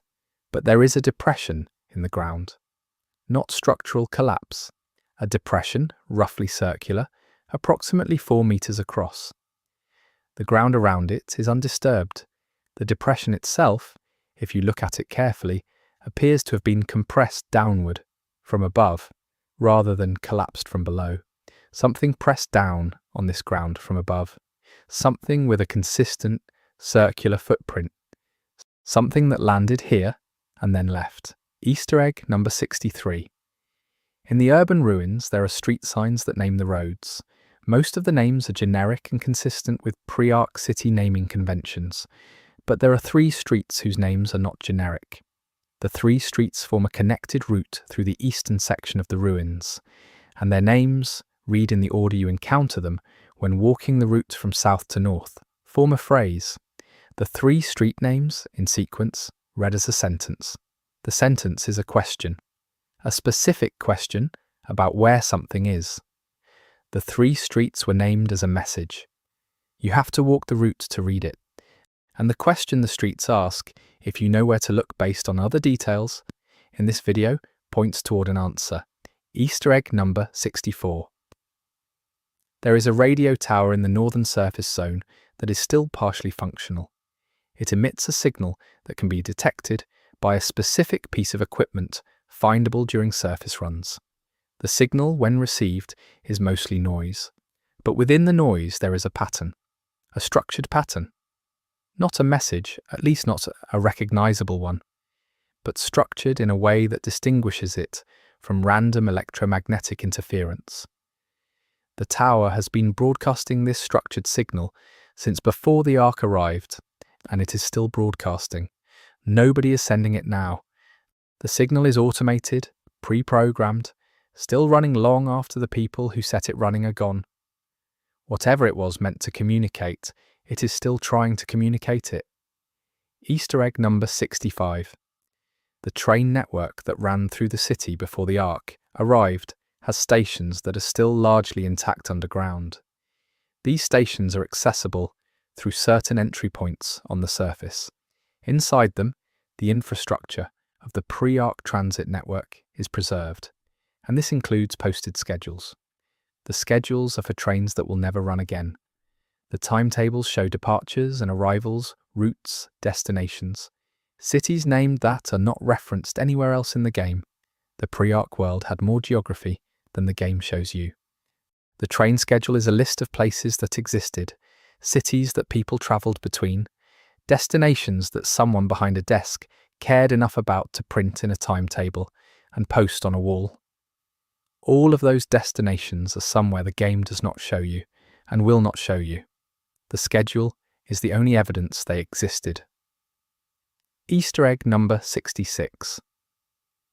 The surface map has a zone boundary at its eastern edge that is presented as an impassable barrier in standard gameplay terms.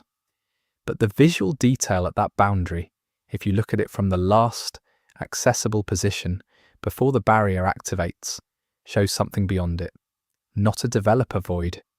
The game has placed a visual environment beyond the accessible zone. There is something there, ruins, land, possibly structures, at the very limits of visibility. The game rendered a world beyond the edge you're allowed to reach. Whatever is beyond the eastern boundary of the playable surface zone, the developers built it, rendered it, and then put a wall between it and the player. Easter egg number 67. At night on the surface, Ark machines in low alert states produce bioluminescent effects that are not explained by any of their documented functional components. Certain joints and connection points on the machines emit a faint blue-green light during low alert idle states. This bioluminescence, if that word even applies to what is clearly a machine, appears at specific points on the machine's body. The specific points correspond, in a very rough anatomical correlation, to the locations of certain major nerve clusters in the human body. The lights appear at the temples, the spine, the wrists, not at joints in the mechanical sense, at positions that map to a human body's neural architecture.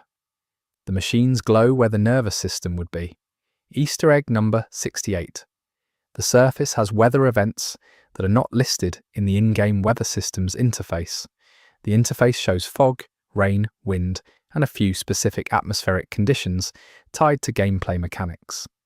But there is a weather event that occurs approximately once per real hour of surface time that is not on the interface. A brief localized pressure change perceivable through a sudden shift in ambient sound and a slight visual distortion that lasts approximately 3 seconds. It is subtle enough that it resembles a technical anomaly on first observation, but it is consistent, it repeats, and it always originates from the same general direction on the surface map, from the direction of the center, from the direction of the empty plaza under which something vibrates. Easter egg number 69. There are messages carved into the walls of certain ruined buildings on the surface that were clearly made after the Ark's arrival. They are not pre-Ark inscriptions. They use post-Ark language conventions and reference in-world events that could only have been known after the Ark came, which means they were made by people who were on the surface after the Ark arrived. Not raiders operating from Speranza. The writing style is different. The messages are in the walls of ruined buildings, made by people who were living in or passing through these ruins after the Ark came, but apparently not from Speranza.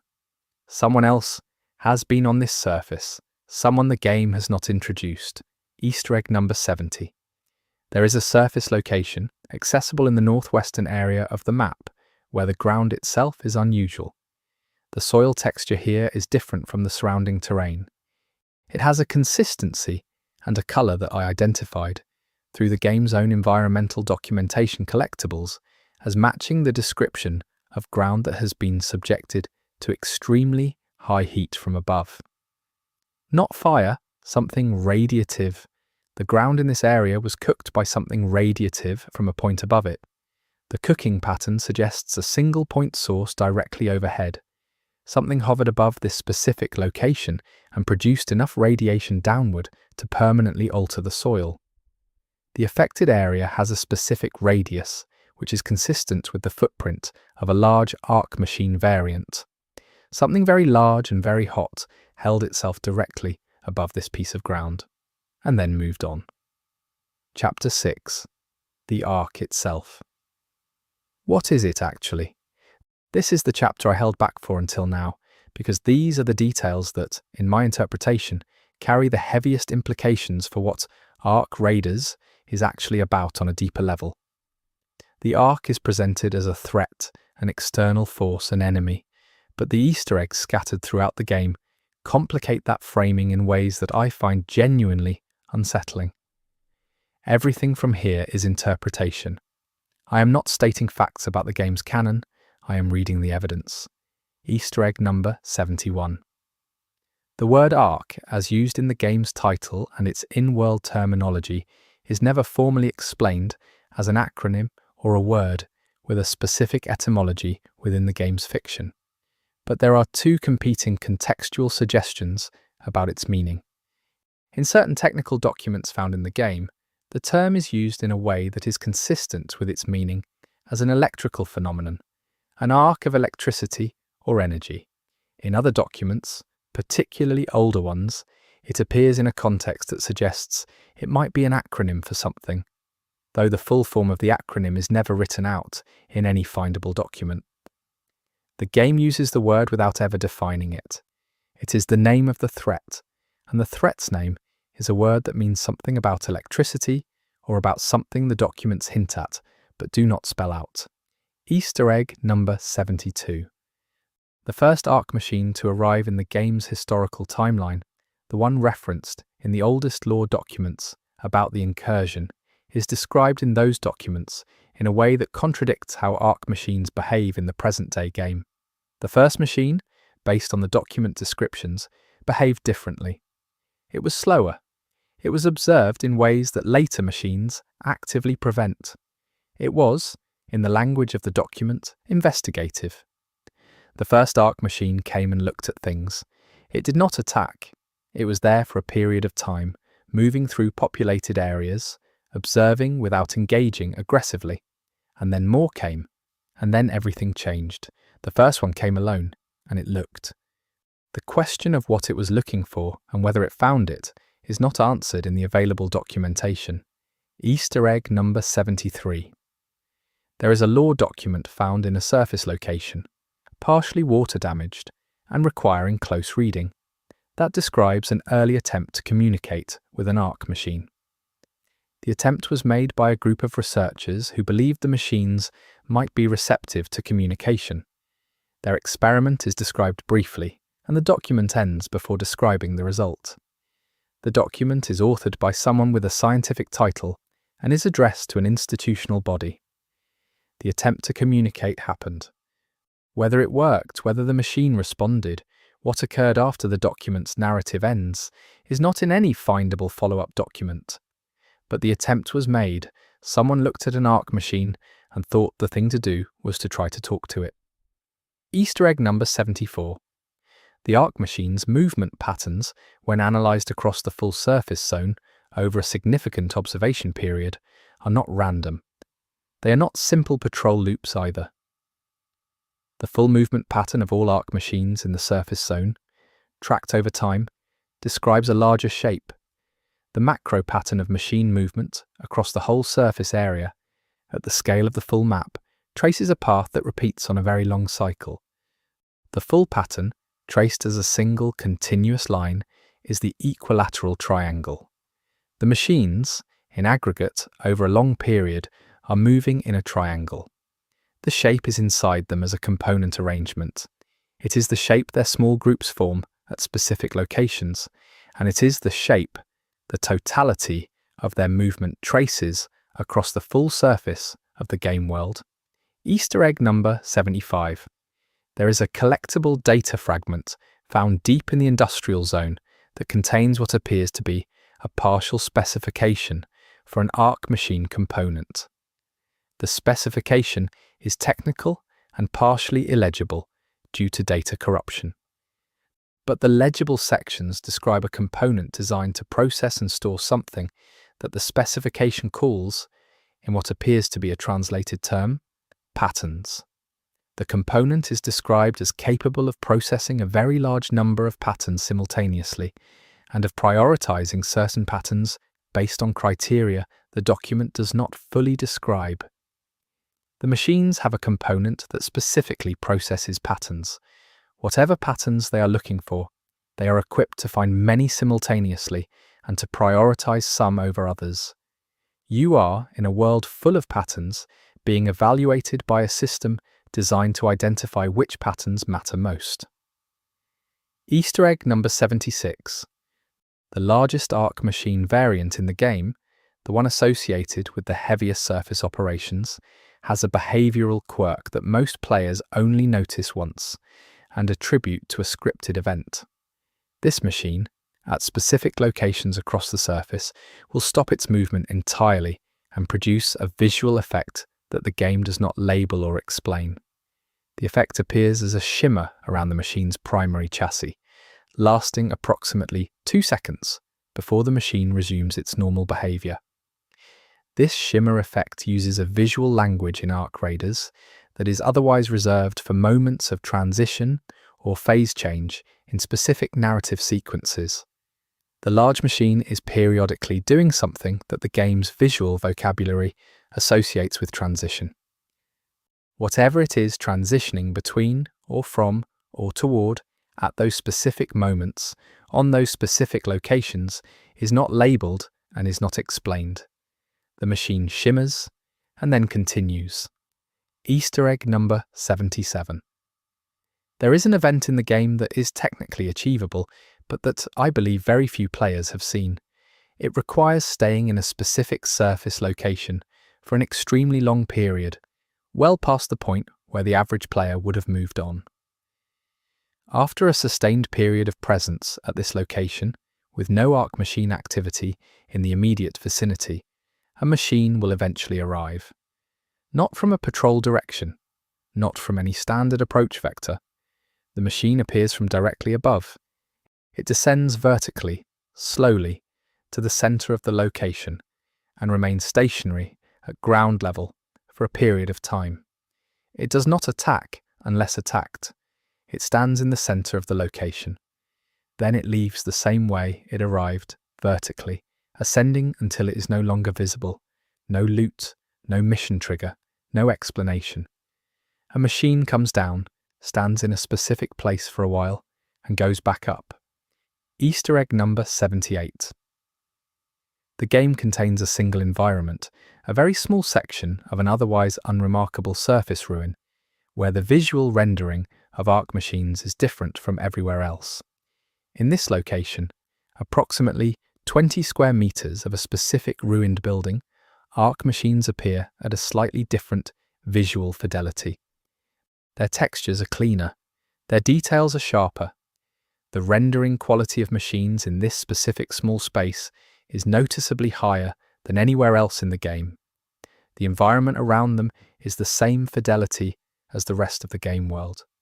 But the machines in this location look more real, as if in this one place the game is rendering them at a level of detail that implies they are more significant, or more present, or more themselves than they are anywhere else. Easter egg number 79.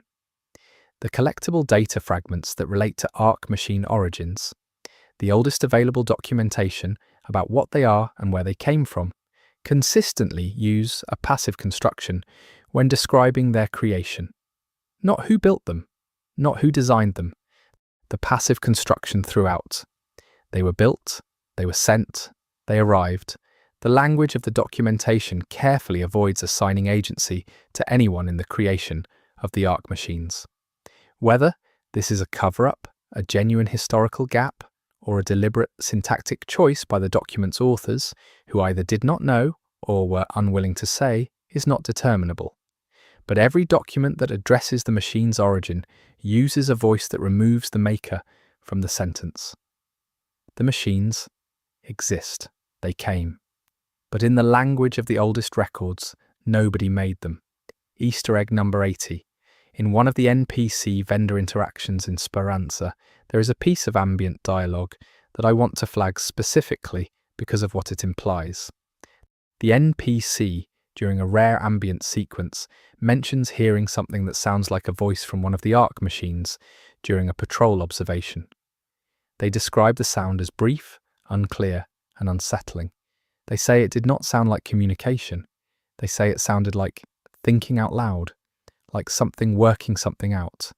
And then they say that they have not gone back to that patrol area since. The NPC describes an Ark machine that appeared to be thinking aloud in a voice they could hear. That single line of ambient dialogue is not flagged by any tutorial or journal system. It is just a person in a settlement saying they heard a machine thinking quietly and that they have not gone back. Easter egg number 81. The machine that performs the 4-minute orientation I described in Easter egg 17, the one that faces a specific bearing and stands still, has been observed in this orientation behavior in close proximity to other machines. When another machine approaches, while the first is in its orientation state, the approaching machine does not maintain its patrol path. It adjusts. It moves around the stationary machine at a consistent standoff distance without disrupting the orientation behavior.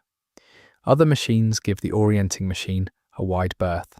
They accommodate it. The behavior of the other machines during the 4-minute orientation window is a behavior of deference. Whatever the orienting machine is doing, the other machines have been designed or learned to treat it as something that should not be interrupted. Easter egg number 82. The underside decorations from Easter egg 12, the geometric patterns on the Ark machine's chassis undersides, have a detail within them that I did not mention in that earlier entry because I wanted to address it here in context. Within the larger geometric pattern, there is a smaller element, a single point or node within the overall design, marked differently from the surrounding geometry. It is a dot, a single point, centered within the larger pattern. In certain geometric traditions, a point within a larger pattern designates an origin, the center, the place from which everything extends. The machines on their undersides where no one was meant to look carry a geometric pattern that includes a marked center, and that center, based on the orientation of the pattern relative to the machine's body, is positioned directly beneath the machine's primary processing unit. The center of the machine's underside decoration marks the location of what functions as its brain. Whatever designed these machines placed a cosmological or geometric marker, an origin point, at the exact physical location of the machine's intelligence. The dot is not a serial number. It is not a maintenance indicator. It is, in the language of the geometric tradition it appears to belong to, a designation of where the thing begins. Easter egg number 83. There is a surface event that occurs at what the game's internal systems identify as midnight, local time, based on the astronomical positioning in the game world. At this specific moment, all Ark machine activity on the surface pauses for exactly 3 seconds, not individual machines, all of them, simultaneously. For 3 seconds, every Ark machine visible to the player in their current zone stops completely. No movement, no sound, no sensor activity. 3 seconds of absolute stillness across the entire Ark presence on the surface, and then full activity resumes exactly as it was. This pause happens once per in-game day. 3 seconds at midnight. The surface goes quiet. Easter egg number 84. After studying the available lore documents about the Ark for a significant period, I noticed something about the document's authorship. The documents are written by various people: scientists, military personnel, civilians, institutional officials, all different voices and styles. But every document that describes an Ark machine in detail, every document that contains a close description of the machine's behavior, appearance, or effects, is authored by someone who either disappeared, died, or stopped producing records shortly after writing that document. The people who looked at the machines closely enough to describe them in detail are not among the people who survived long enough to continue writing. Every detailed observer of the Ark machines is someone for whom that was their last observation. Easter egg number 85. The game's credit sequence, if you reach certain end states, contains a section of credits that lists a specific category under production thanks. The category is labelled with a phrase that roughly translates to pattern research. Below this category, heading, are names that do not appear in any other credits listing, neither in standard game credits nor in the developer's documented staff list. Pattern research was conducted by people who are not in the standard credits of the game. Whoever contributed to the game's pattern design, which the collectible documentation tells us the machines are specifically built to seek, was credited separately from the main production team and under a label that the standard credits listing does not include. Chapter 7. The Forgotten Raiders. This chapter is about the people who went up and did not come back. Their stories are not told in main quest lines or major narrative beats. They are told in the spaces between, in sealed lockers, crossed out names, and things left behind. This chapter collects the details that point to raiders, whose stories the game chose to tell quietly, in fragments, in the margins. Easter egg number 86. In the surface zone near the northern resource extraction points, there is a raider cache that is already open when you find it. The loot inside is not gone. A cache that has been opened but not emptied means someone opened it and did not take what was inside.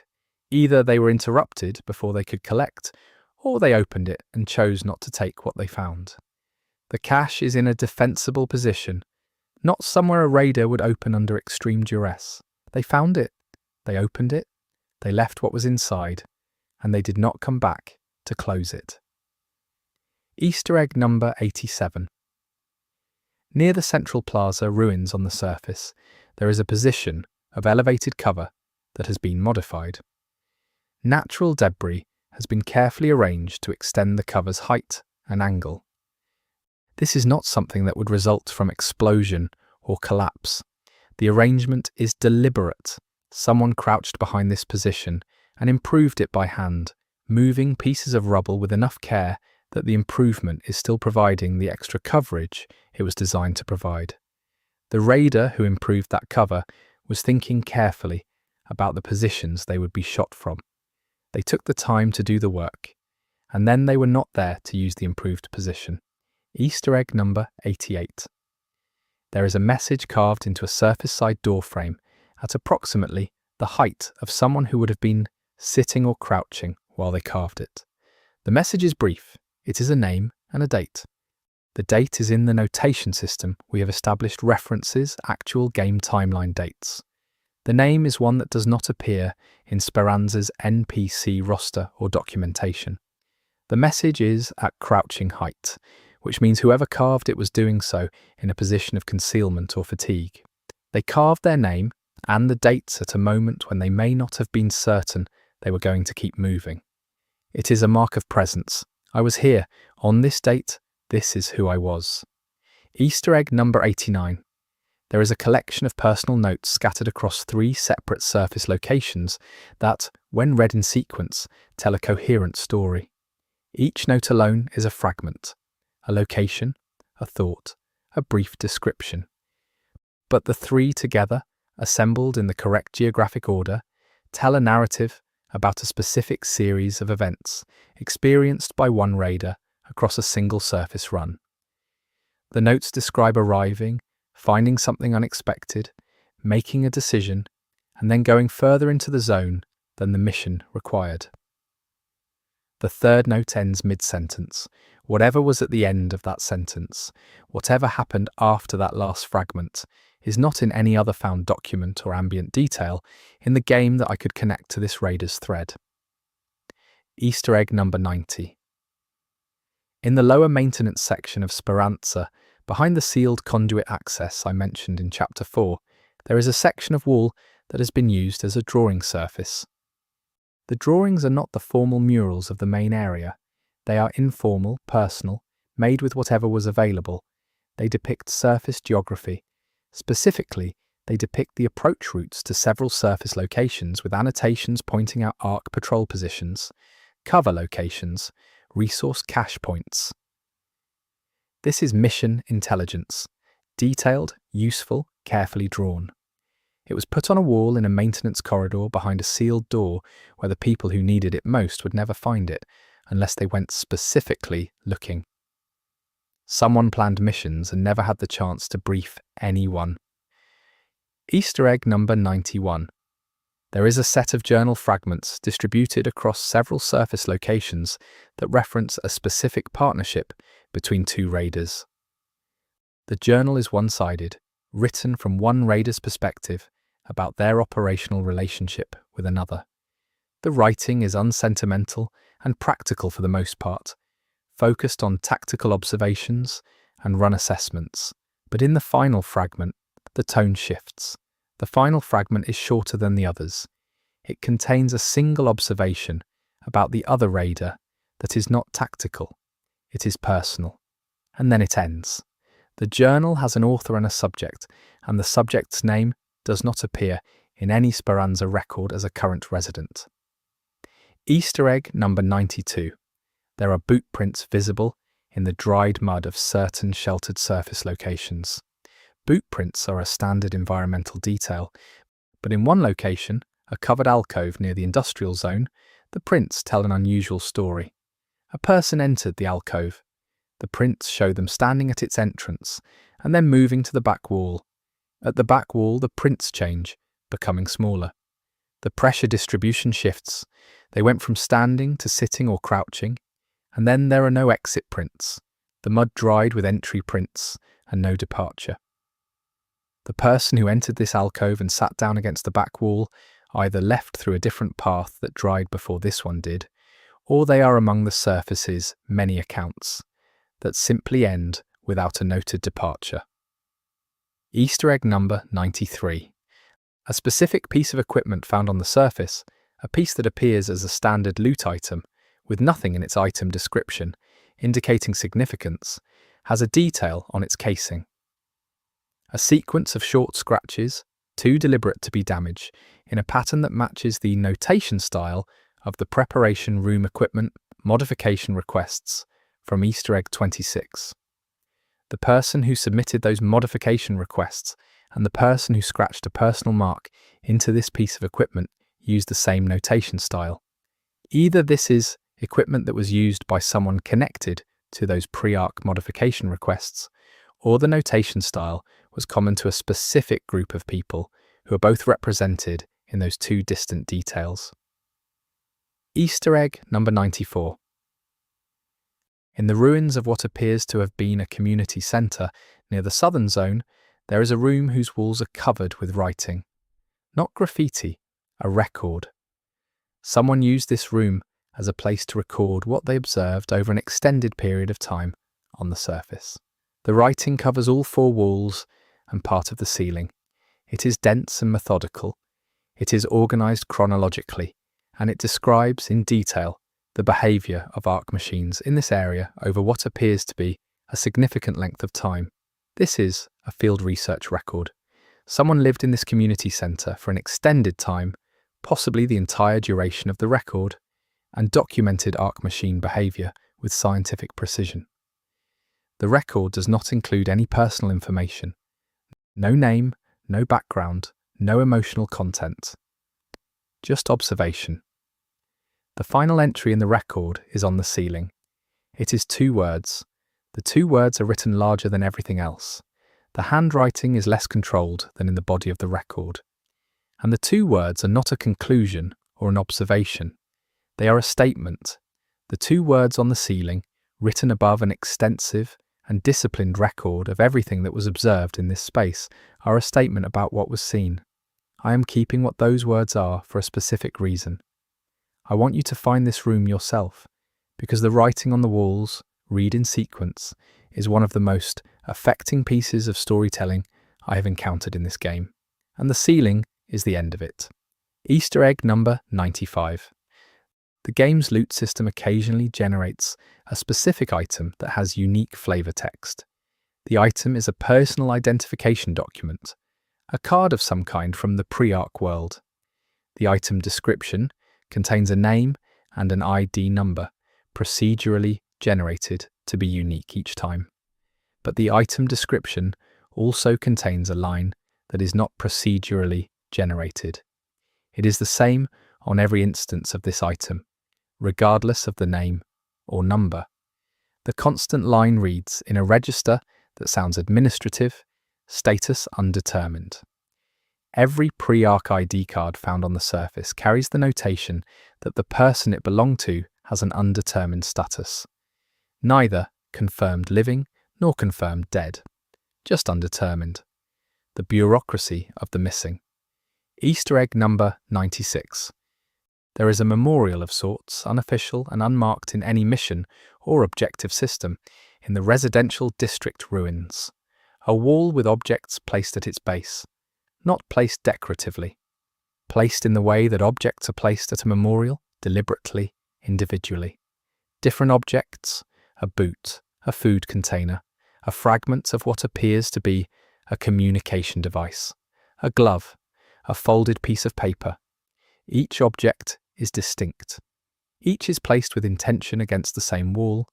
No names, no dates, just objects at a wall, placed by different hands over what appears to have been a period of time, judging by the varying stages of weathering on the items. A wall with objects at its base is a place where someone went and put something down. Then someone else went and put something else down. Then another person. None of them left a name. None of them wrote an explanation. They went to the wall and they left a thing. Each thing belonged to a specific someone. The wall is on the surface. The people who go to the wall are raiders. What they leave, and for whom, is a private act in a public ruin. Easter egg number 97. In the northern zone, near the radio tower from Easter egg 64, there is a position that appears to have been used as a long-term observation post. The signs are specific: a prepared resting position, cleared sightlines in the directions of greatest ARK machine traffic, provisions stored in a manner that suggests extended stay rather than a single run. Someone established a long-term observation post near the radio tower. The position is equipped for sustained occupancy, and it is empty. The provisions are depleted. The prepared resting position has been used. The observation post was operated for a period of time and then vacated. What was being observed from this position and what was found is not in any surface note I could locate in the area. Easter egg number 98. There is a piece of surface equipment with a modification that was not made at any of the game's documented modification stations. The modification's technique is consistent with field improvised repairs, the kind that would be performed without a workshop. The specific technical approach used in this field modification is described in a collectible document as a method taught in a specific Pre-ark training program. The program produced a small number of operatives. The field modification is a signature of a specific training, applied to equipment found on the open surface. Someone with specific Pre-ark training skills came through this area and fixed something in the field, alone, without a workshop, and then moved on. Easter egg number 99. There is a sound that occurs in the surface zone at a specific time that I have been unable to attribute to any identifiable source. It happens in the early morning cycle of the game's day progression, during the transitional lighting just after sunrise. For a period of approximately 20 seconds, a sound comes from a direction below the player's ground level. Not underground, in the cave sense, just below the surface, close below. The sound is organic in quality, not mechanical. It resembles the ambient sounds associated with biological life in the game's environmental audio design. Something below the surface, during the early morning transition, produces a sound that suggests living processes, not machinery, something alive in the ground. Easter egg number 100. The final Easter egg of this chapter is about a raider named in the game only once, in a single ambient line of dialogue, spoken by a settlement NPC who mentions them in passing without elaboration. The name is common enough that it could be anyone, but the NPC who mentions it does so with a specific vocal register, not casual reference, not grief, something more specific. The tone is the tone of someone referencing a thing they expect you to know about, in the way that people in communities reference shared histories that need no introduction. The NPC assumes you know who this raider was. You do not. The name is never explained. It is mentioned once in passing, and the NPC moves on with their day. The name hangs in the air of the settlement, and then the ambient loop resets, and it is as if it was never said. Chapter 8. Patterns and Symbols. This chapter is about the recurring visual language of Ark Raiders, the shapes, symbols, and patterns that appear across the game in ways that suggest a coherent underlying grammar. I have been pointing to the equilateral triangle throughout this video. In this chapter, I'm going to map the full range of the game's symbolic vocabulary and what I think it points toward. Easter egg number 101. The equilateral triangle appears, as I have documented, on Ark machine undersides, in the non-functional component arrangement inside machines, in the macro movement pattern of machines across the surface, and in the 3-machine patrol convergence in the collapsed commercial district. It also appears in Speranza, in the pre-ark architectural carving referenced in Chapter 1. And it appears in a specific collectible document's header design. The document in question is one of the earliest pieces of in-game writing in the game's internal chronology. The document is from before the Ark. Its header, a small decorative element that most players ignore, is an equilateral triangle with a dot at its centre. This document predates the Ark, and it carries the same symbol that appears in the Ark machine's underside, ornamentation, and internal component layout. The symbol exists in the pre-Ark world and in the Ark's machinery. Whatever the symbol means, both sides of the invasion share it. Easter egg number 102. The dot within triangle symbol appears in total 17 times in the game's findable environments and documents. I counted them. The 17 instances are distributed across pre-Ark documents, Ark machine surfaces, Speranza architectural details, and surface environmental details. 17 appearances of the same symbol across the entire game world, split evenly between the pre-Ark human world and the Ark's own visual design language. Evenly split. 8 in human origin contexts, 8 in Ark origin contexts, and one that I was not able to categorize as clearly belonging to either. The 17th appearance of the symbol is in a location that does not obviously belong to either the human historical record or the Ark's present invasion. It is in neither place and both places, and its location, when you find it, will make you think about the other 16 instances differently. Easter egg number 103. Beyond the triangle and the dot, Ark Raiders uses a secondary symbol system that I identified only after documenting the triangle extensively. The secondary symbols are less frequent and more subtle. They appear as single marks, not patterns. They are distributed across specific environmental surfaces in both Speranza and the surface zones. They are always in the same 5 designs, and they always appear in groups of 3. Never alone, never in groups larger than 3. Always the same 5 mark types, always in groups of 3. The combination of marks in any given group varies. Sometimes the same mark appears more than once in a group. Sometimes all 3 are different. The marks are, individually, abstract enough that they resemble standard scribe marks or incidental damage. Together, in groups, they read as a system. Easter egg number 104. The 5 mark types that compose the secondary symbol system each appear individually in pre-ark cultural and historical references within the game's world. Each one corresponds to a symbol that appeared in a different geographic and cultural tradition across different historical periods and contexts in the pre-ark world.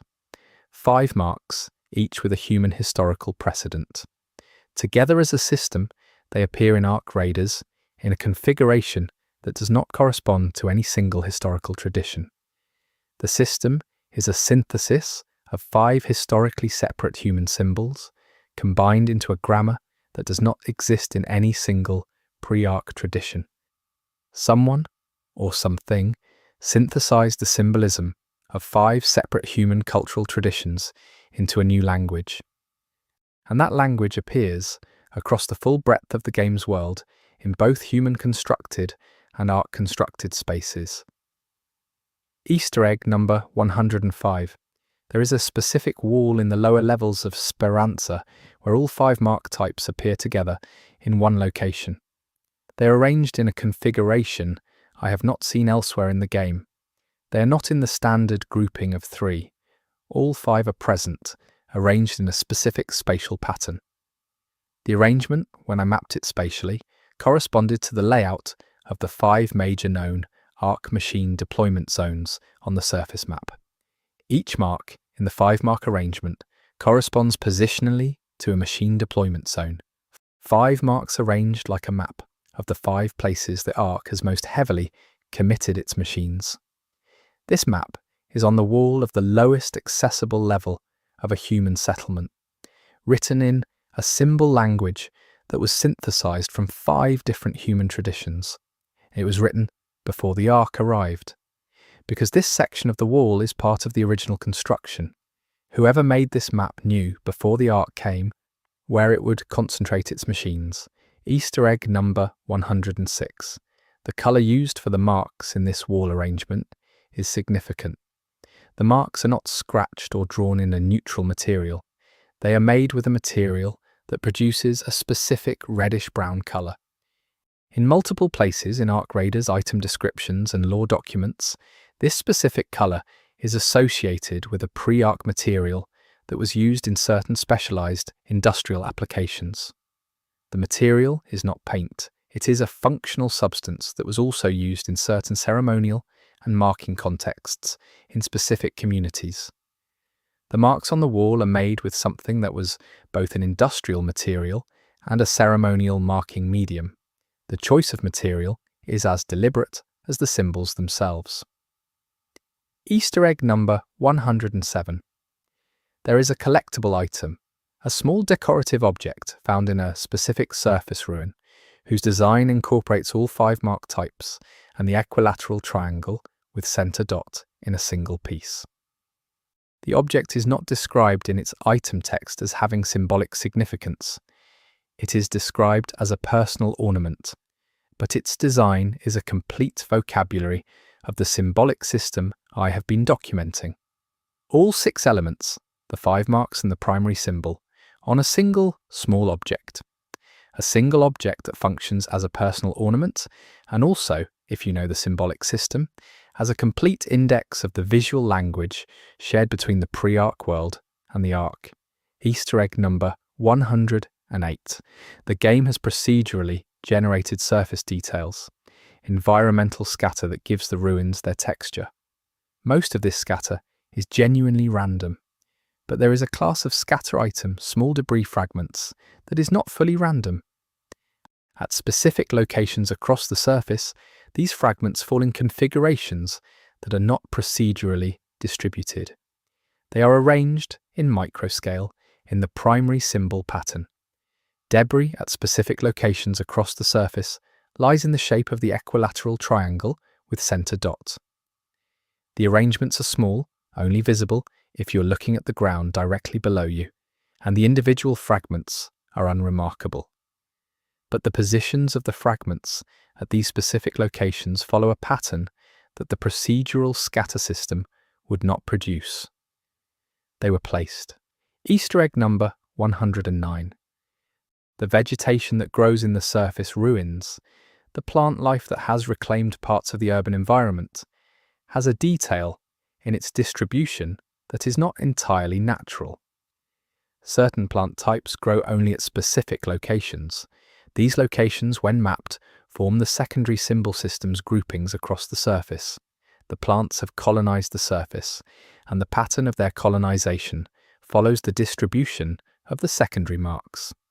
Whether the plants grow at those locations because something in the ground marks those points as chemically distinct, or whether the visual correspondence between plant distribution and symbolic marks is coincidence, is not something I can determine, but the plants are growing where the marks are. The land has absorbed the symbol system and is expressing it in what grows. Easter egg number 110. The arc machine signal I described in Easter egg 64, the structured signal from the radio tower that is still broadcasting, when analysed for its pattern structure, produces a visual representation that matches the primary symbol. If you convert the signal's structured pattern to a visual waveform representation, you get the equilateral triangle with a center dot. The radio tower has been broadcasting the primary symbol as an encoded signal since before the ark arrived.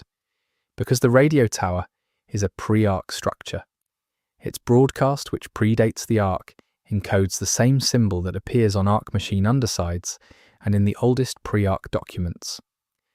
The signal connects the pre-ark human world to the ark in a way that implies the broadcast was prepared for a specific receiver.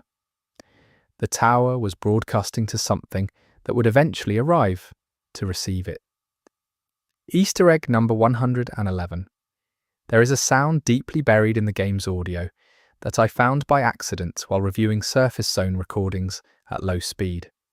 The sound appears in the audio layer underneath the surface's constant low tone.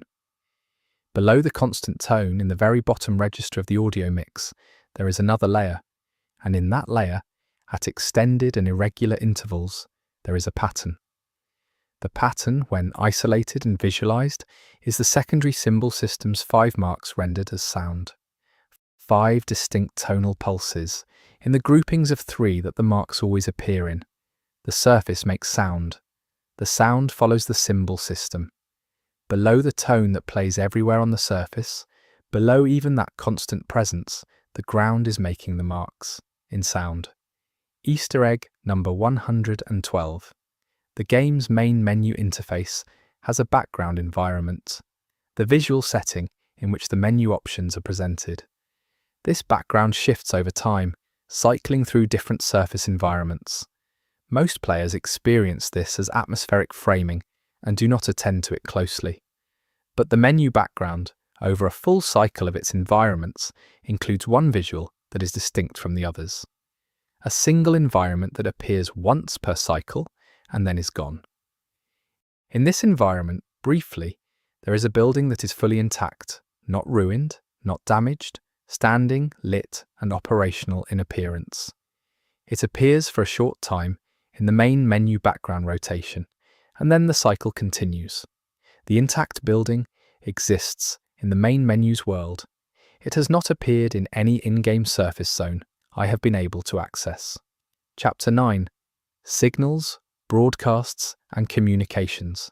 The Ark Raiders world is full of communications that were sent and never received, signals that are still broadcasting, and transmissions that were received but never decoded. This chapter collects the details that involve the passage of information across the game's world and what those transmissions suggest about the relationships between the game's factions, locations, and entities. Easter egg number 113. There is a piece of communication equipment in Speranza's operations center that is not connected to any documented communication network in the settlement. It is active, the equipment is running, it is consuming power and producing a functioning state indicator, but its connection point is empty. It is communicating with nothing documented, or it is receiving from something undocumented. A piece of communications equipment in the settlement's operations center that nobody has connected to anything, that is nonetheless drawing power and functioning.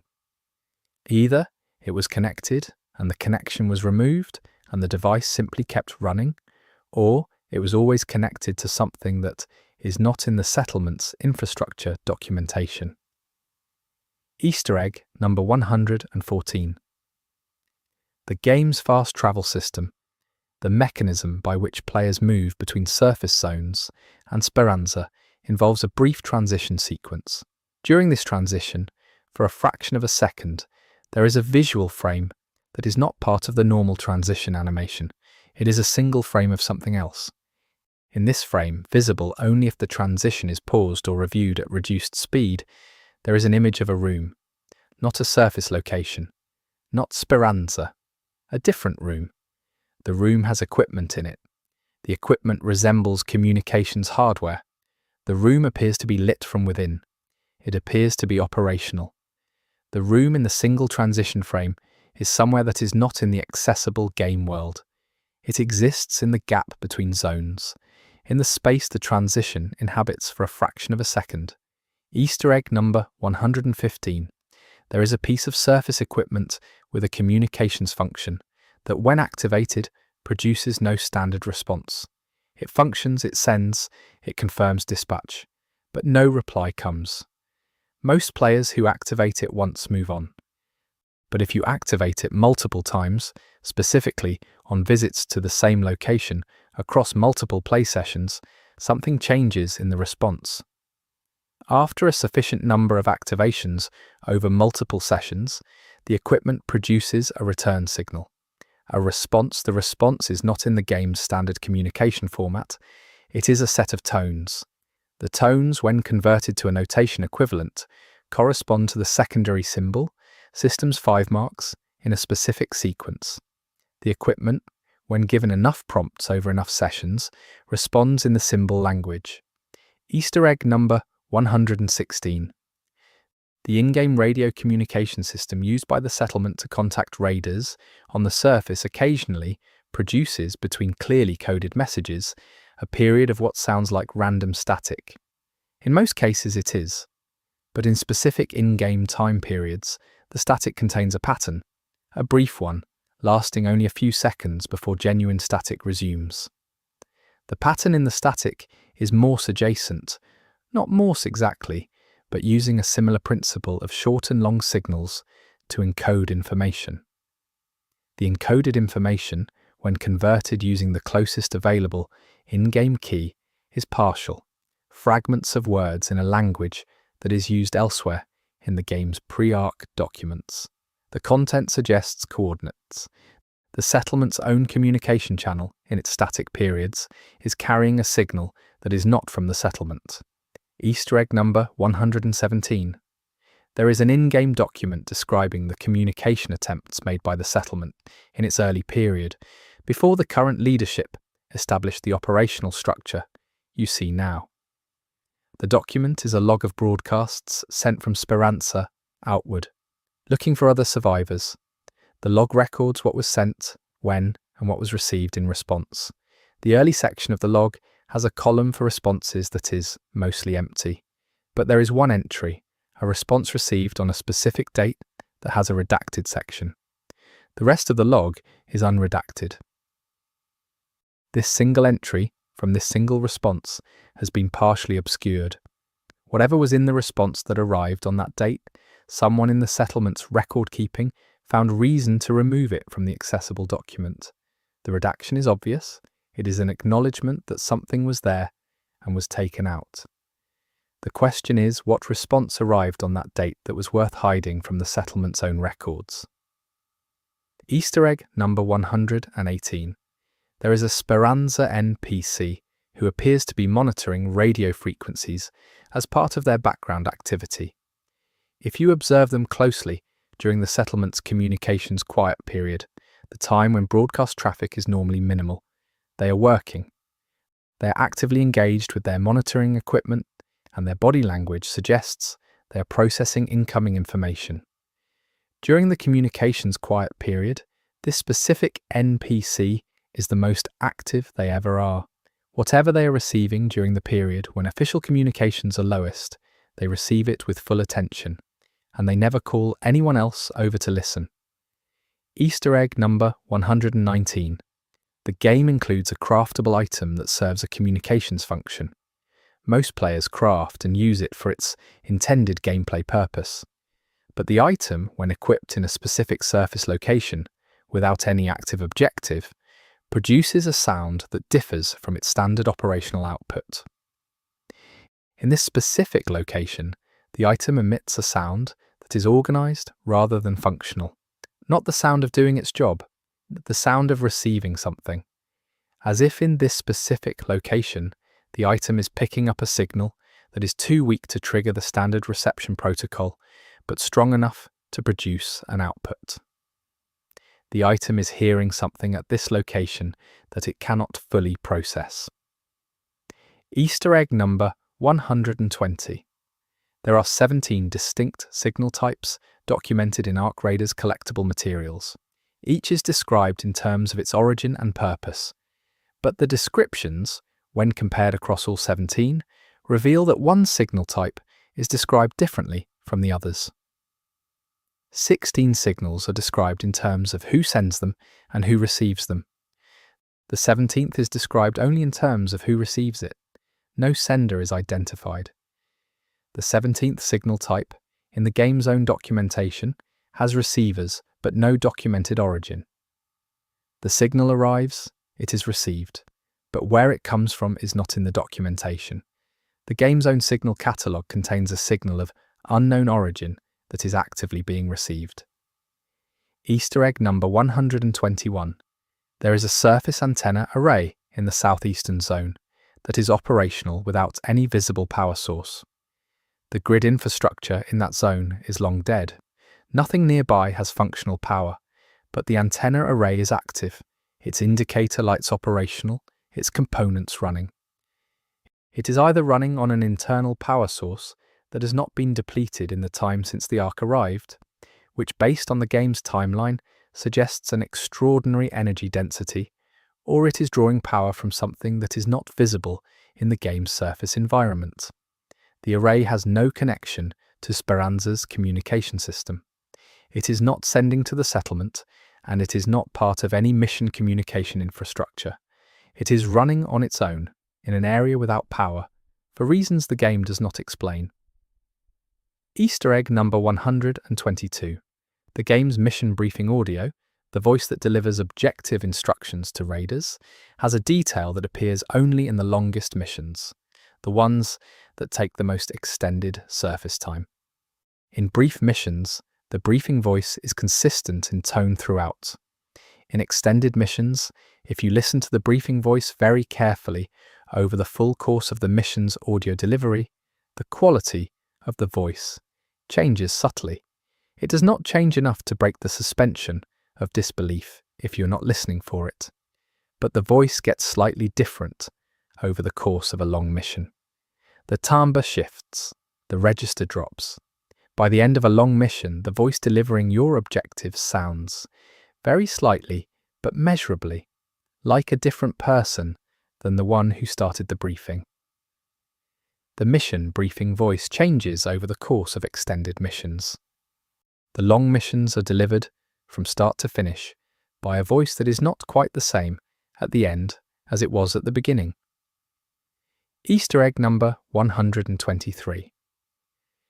There is a specific piece of in-world graffiti on the surface that appears to be a response to another piece of graffiti nearby. The first piece of graffiti is a set of symbols, the secondary symbol language. The second piece, in a different hand, below, and to the right of the first, is written in standard text language. The text is short. It appears to be a translation or interpretation of the symbol graffiti above it. Someone saw the symbol graffiti and wrote below it what they believed it meant. The translation they wrote is not one I can confirm as accurate based on my own analysis of the symbol system. It might be wrong. The person who tried to translate it may have been guessing, but they looked at the symbols and they wrote what they thought they meant, right there on the same wall. A symbol message, and below it, someone's attempt to answer what the symbols were saying. Easter egg number 124. There is a set of in-game audio diaries, voice recordings, findable in a surface location. Most of these recordings are personal accounts, the kind of fragmented narrative common to survival game lore items. But one recording, found near the others, is not a personal account. It is a transcription. Someone found a communication, an actual received message, and recorded themselves reading it aloud. The message they are transcribing is from an undisclosed sender. The content of the message, as delivered in the recording, describes a meeting location, a time, and a phrase that functions as an identification challenge. Someone received a message inviting them to a meeting with someone or something they had been in communication with, and they recorded themselves reading the invitation aloud, perhaps to preserve it, perhaps to rehearse it. The meeting's outcome is not in any findable subsequent recording. Easter egg number 125. The game's ambient soundscape for the surface at night includes sounds that are categorically different from the daytime surface sounds. The daytime surface sounds are the sounds of wind, debris, arc activity, and the general texture of a ruined environment. The night surface sounds include all of those, and one additional category, a low and periodic sound that has no obvious source in the game's visible environment. The sound does not correspond to Ark machine behavior or to any documented fauna or environmental process in the game's world. It occurs regularly at a consistent interval from a consistent general direction. The night surface makes a sound on a schedule that nothing in the visible world accounts for. Something in the dark at regular intervals makes a sound, and the game has given that sound a direction, which means its source has a location. Easter egg number 126. There is a piece of pre-ark communications equipment in the transit hub ruins from Chapter 2, the location that Ark machines avoid. The equipment is a broadcasting device, a transmission device specifically, not a receiver. This location that Ark machines will not enter has at its center a device whose function is to send signals out. Whatever the transit hub ruins contain that keeps the machines from entering, the device at the center of that avoidance is designed to broadcast rather than receive. The machines stay away from a transmitter. Whether they stay away because the transmitter's signal interferes with their systems, or because they have been instructed not to approach this specific signal, is an open question. But the thing at the center of the Ark machine free zone is a device built to send something out. Easter egg number 127. The signal that this transmitter sends, if you have the equipment to receive it from outside the transit hub, is one I recognized when I finally isolated it. It is the melody from Easter egg 4, the one from Speranza's water recycling unit. the one that also appears as in the Redfield Industrial Zone's ambient audio. The transit hub transmitter is broadcasting that melody, the same 4 or 5 notes in the same pattern that appears compressed in a maintenance unit in Speranza and stretched across the ambient audio of an industrial zone. The melody that appears in 3 locations is broadcasting from the one location that Ark machines will not enter. The melody is a signal. The signal keeps the machines away, or calls something else. Easter egg number 128. There is an NPC in Speranza who, if observed over the course of an extended play session, visits the communications equipment from Easter egg 113, the equipment with no documented connections, on a specific schedule. They visit it, attend to it briefly, and leave. They do not interact with any other NPC about this activity. Their visits are quiet and consistent. After each visit, the equipment's status indicator changes state briefly before returning to baseline. The NPC services an undocumented piece of communications equipment on a regular schedule and does not tell anyone about it. The equipment they maintain is communicating with something, and this person is keeping it functional. Easter egg number 129. There are 3 locations in the surface zones where, if you stand still for an extended period, you will eventually hear your character's own name. Not in any voice or register that belongs to the game's established communication systems. Not from the settlement radio or from a mission briefing. The name comes from a direction within the game world, as if something in the environment is producing it. The name is quiet, at the edge of audibility, and brief. It occurs once per extended period of stillness, and then is not repeated at that visit. 3 locations, widely separated on the surface map, where something calls your character's name if you stand still long enough to listen. Easter egg number 130. The final communication. Easter egg in this chapter involves the game's loading tips, the text that appears during loading screens to provide gameplay guidance. Most loading tips are functional, but one tip appears rarely, and with no apparent trigger condition. This tip does not contain gameplay guidance. It is a question, a specific question, written in the same register as the street names from Easter egg 63, in the same format as a question being asked rather than a piece of advice being offered. The question is not answered on the loading screen or anywhere else in the game's text. It appears, asks its question, and then the game loads. A piece of text that should be telling you how to play the game is instead asking you something that the game itself does not answer. Chapter 10. The Children of Speranza.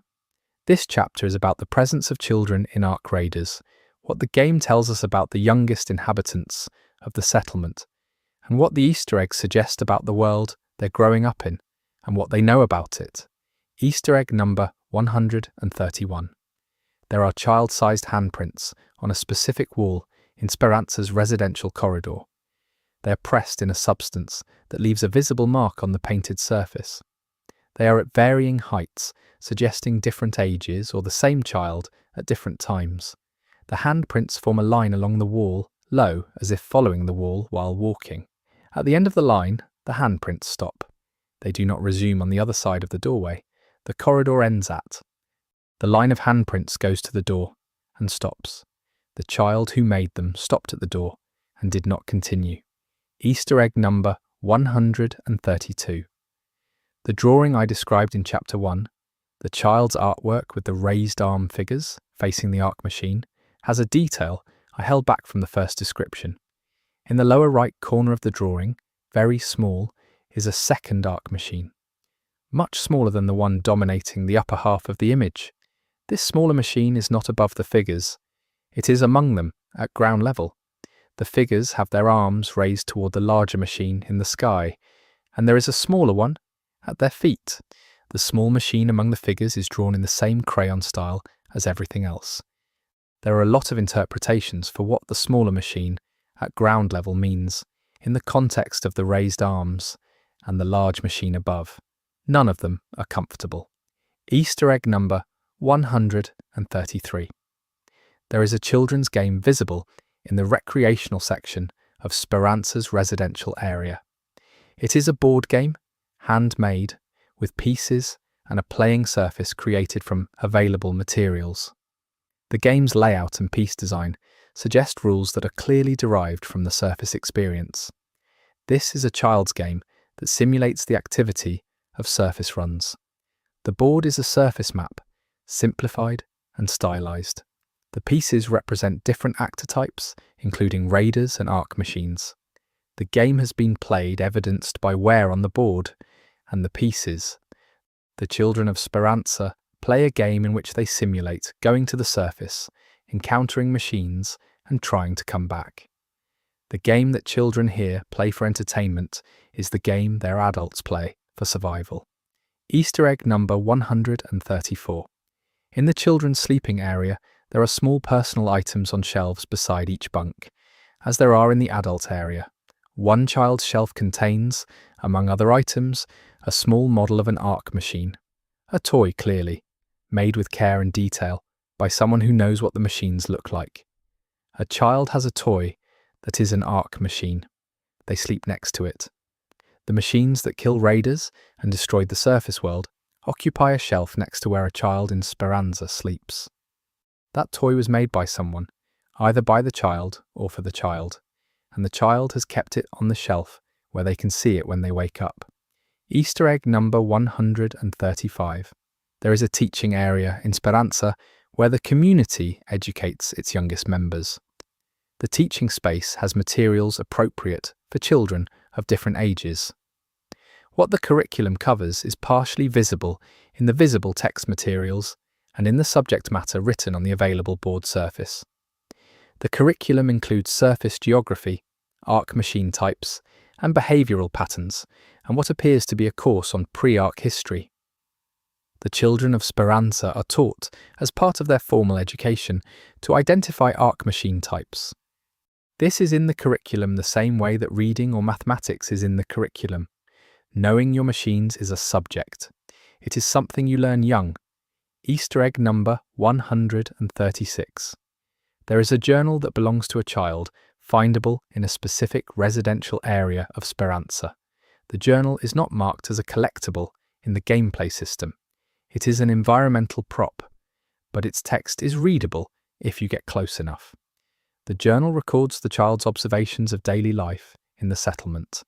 It is entirely ordinary in content until a specific entry. That entry describes something the child saw in the lower maintenance corridor. They describe seeing the door that leads to the old meeting room from Easter egg 36. They describe opening it, and they describe going inside. The journal describes the meeting room from a child's perspective. The old chairs, the table, the dark shelf at the back with the artifact on it.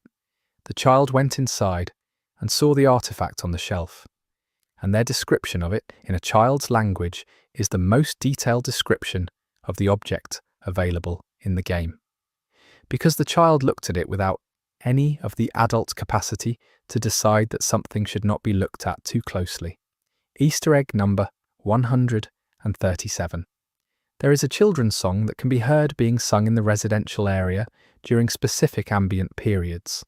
The settlement has natural quiet times, the simulated night, the meal periods, the transitions between work shifts.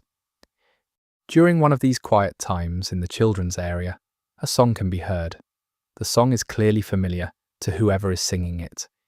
It is rendered with the casualness of something well known and long practiced. The melody is simple. It is designed to be easy to learn.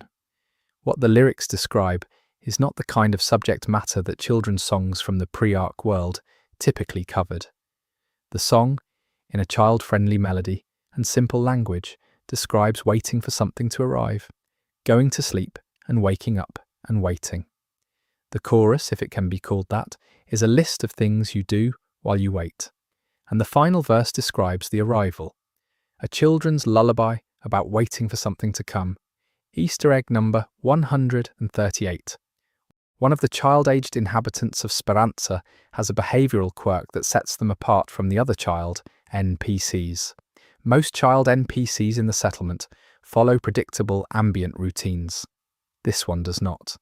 Their path through the settlement takes them regularly to a spot near the gate. They stand near the gate for a period, not interacting with it,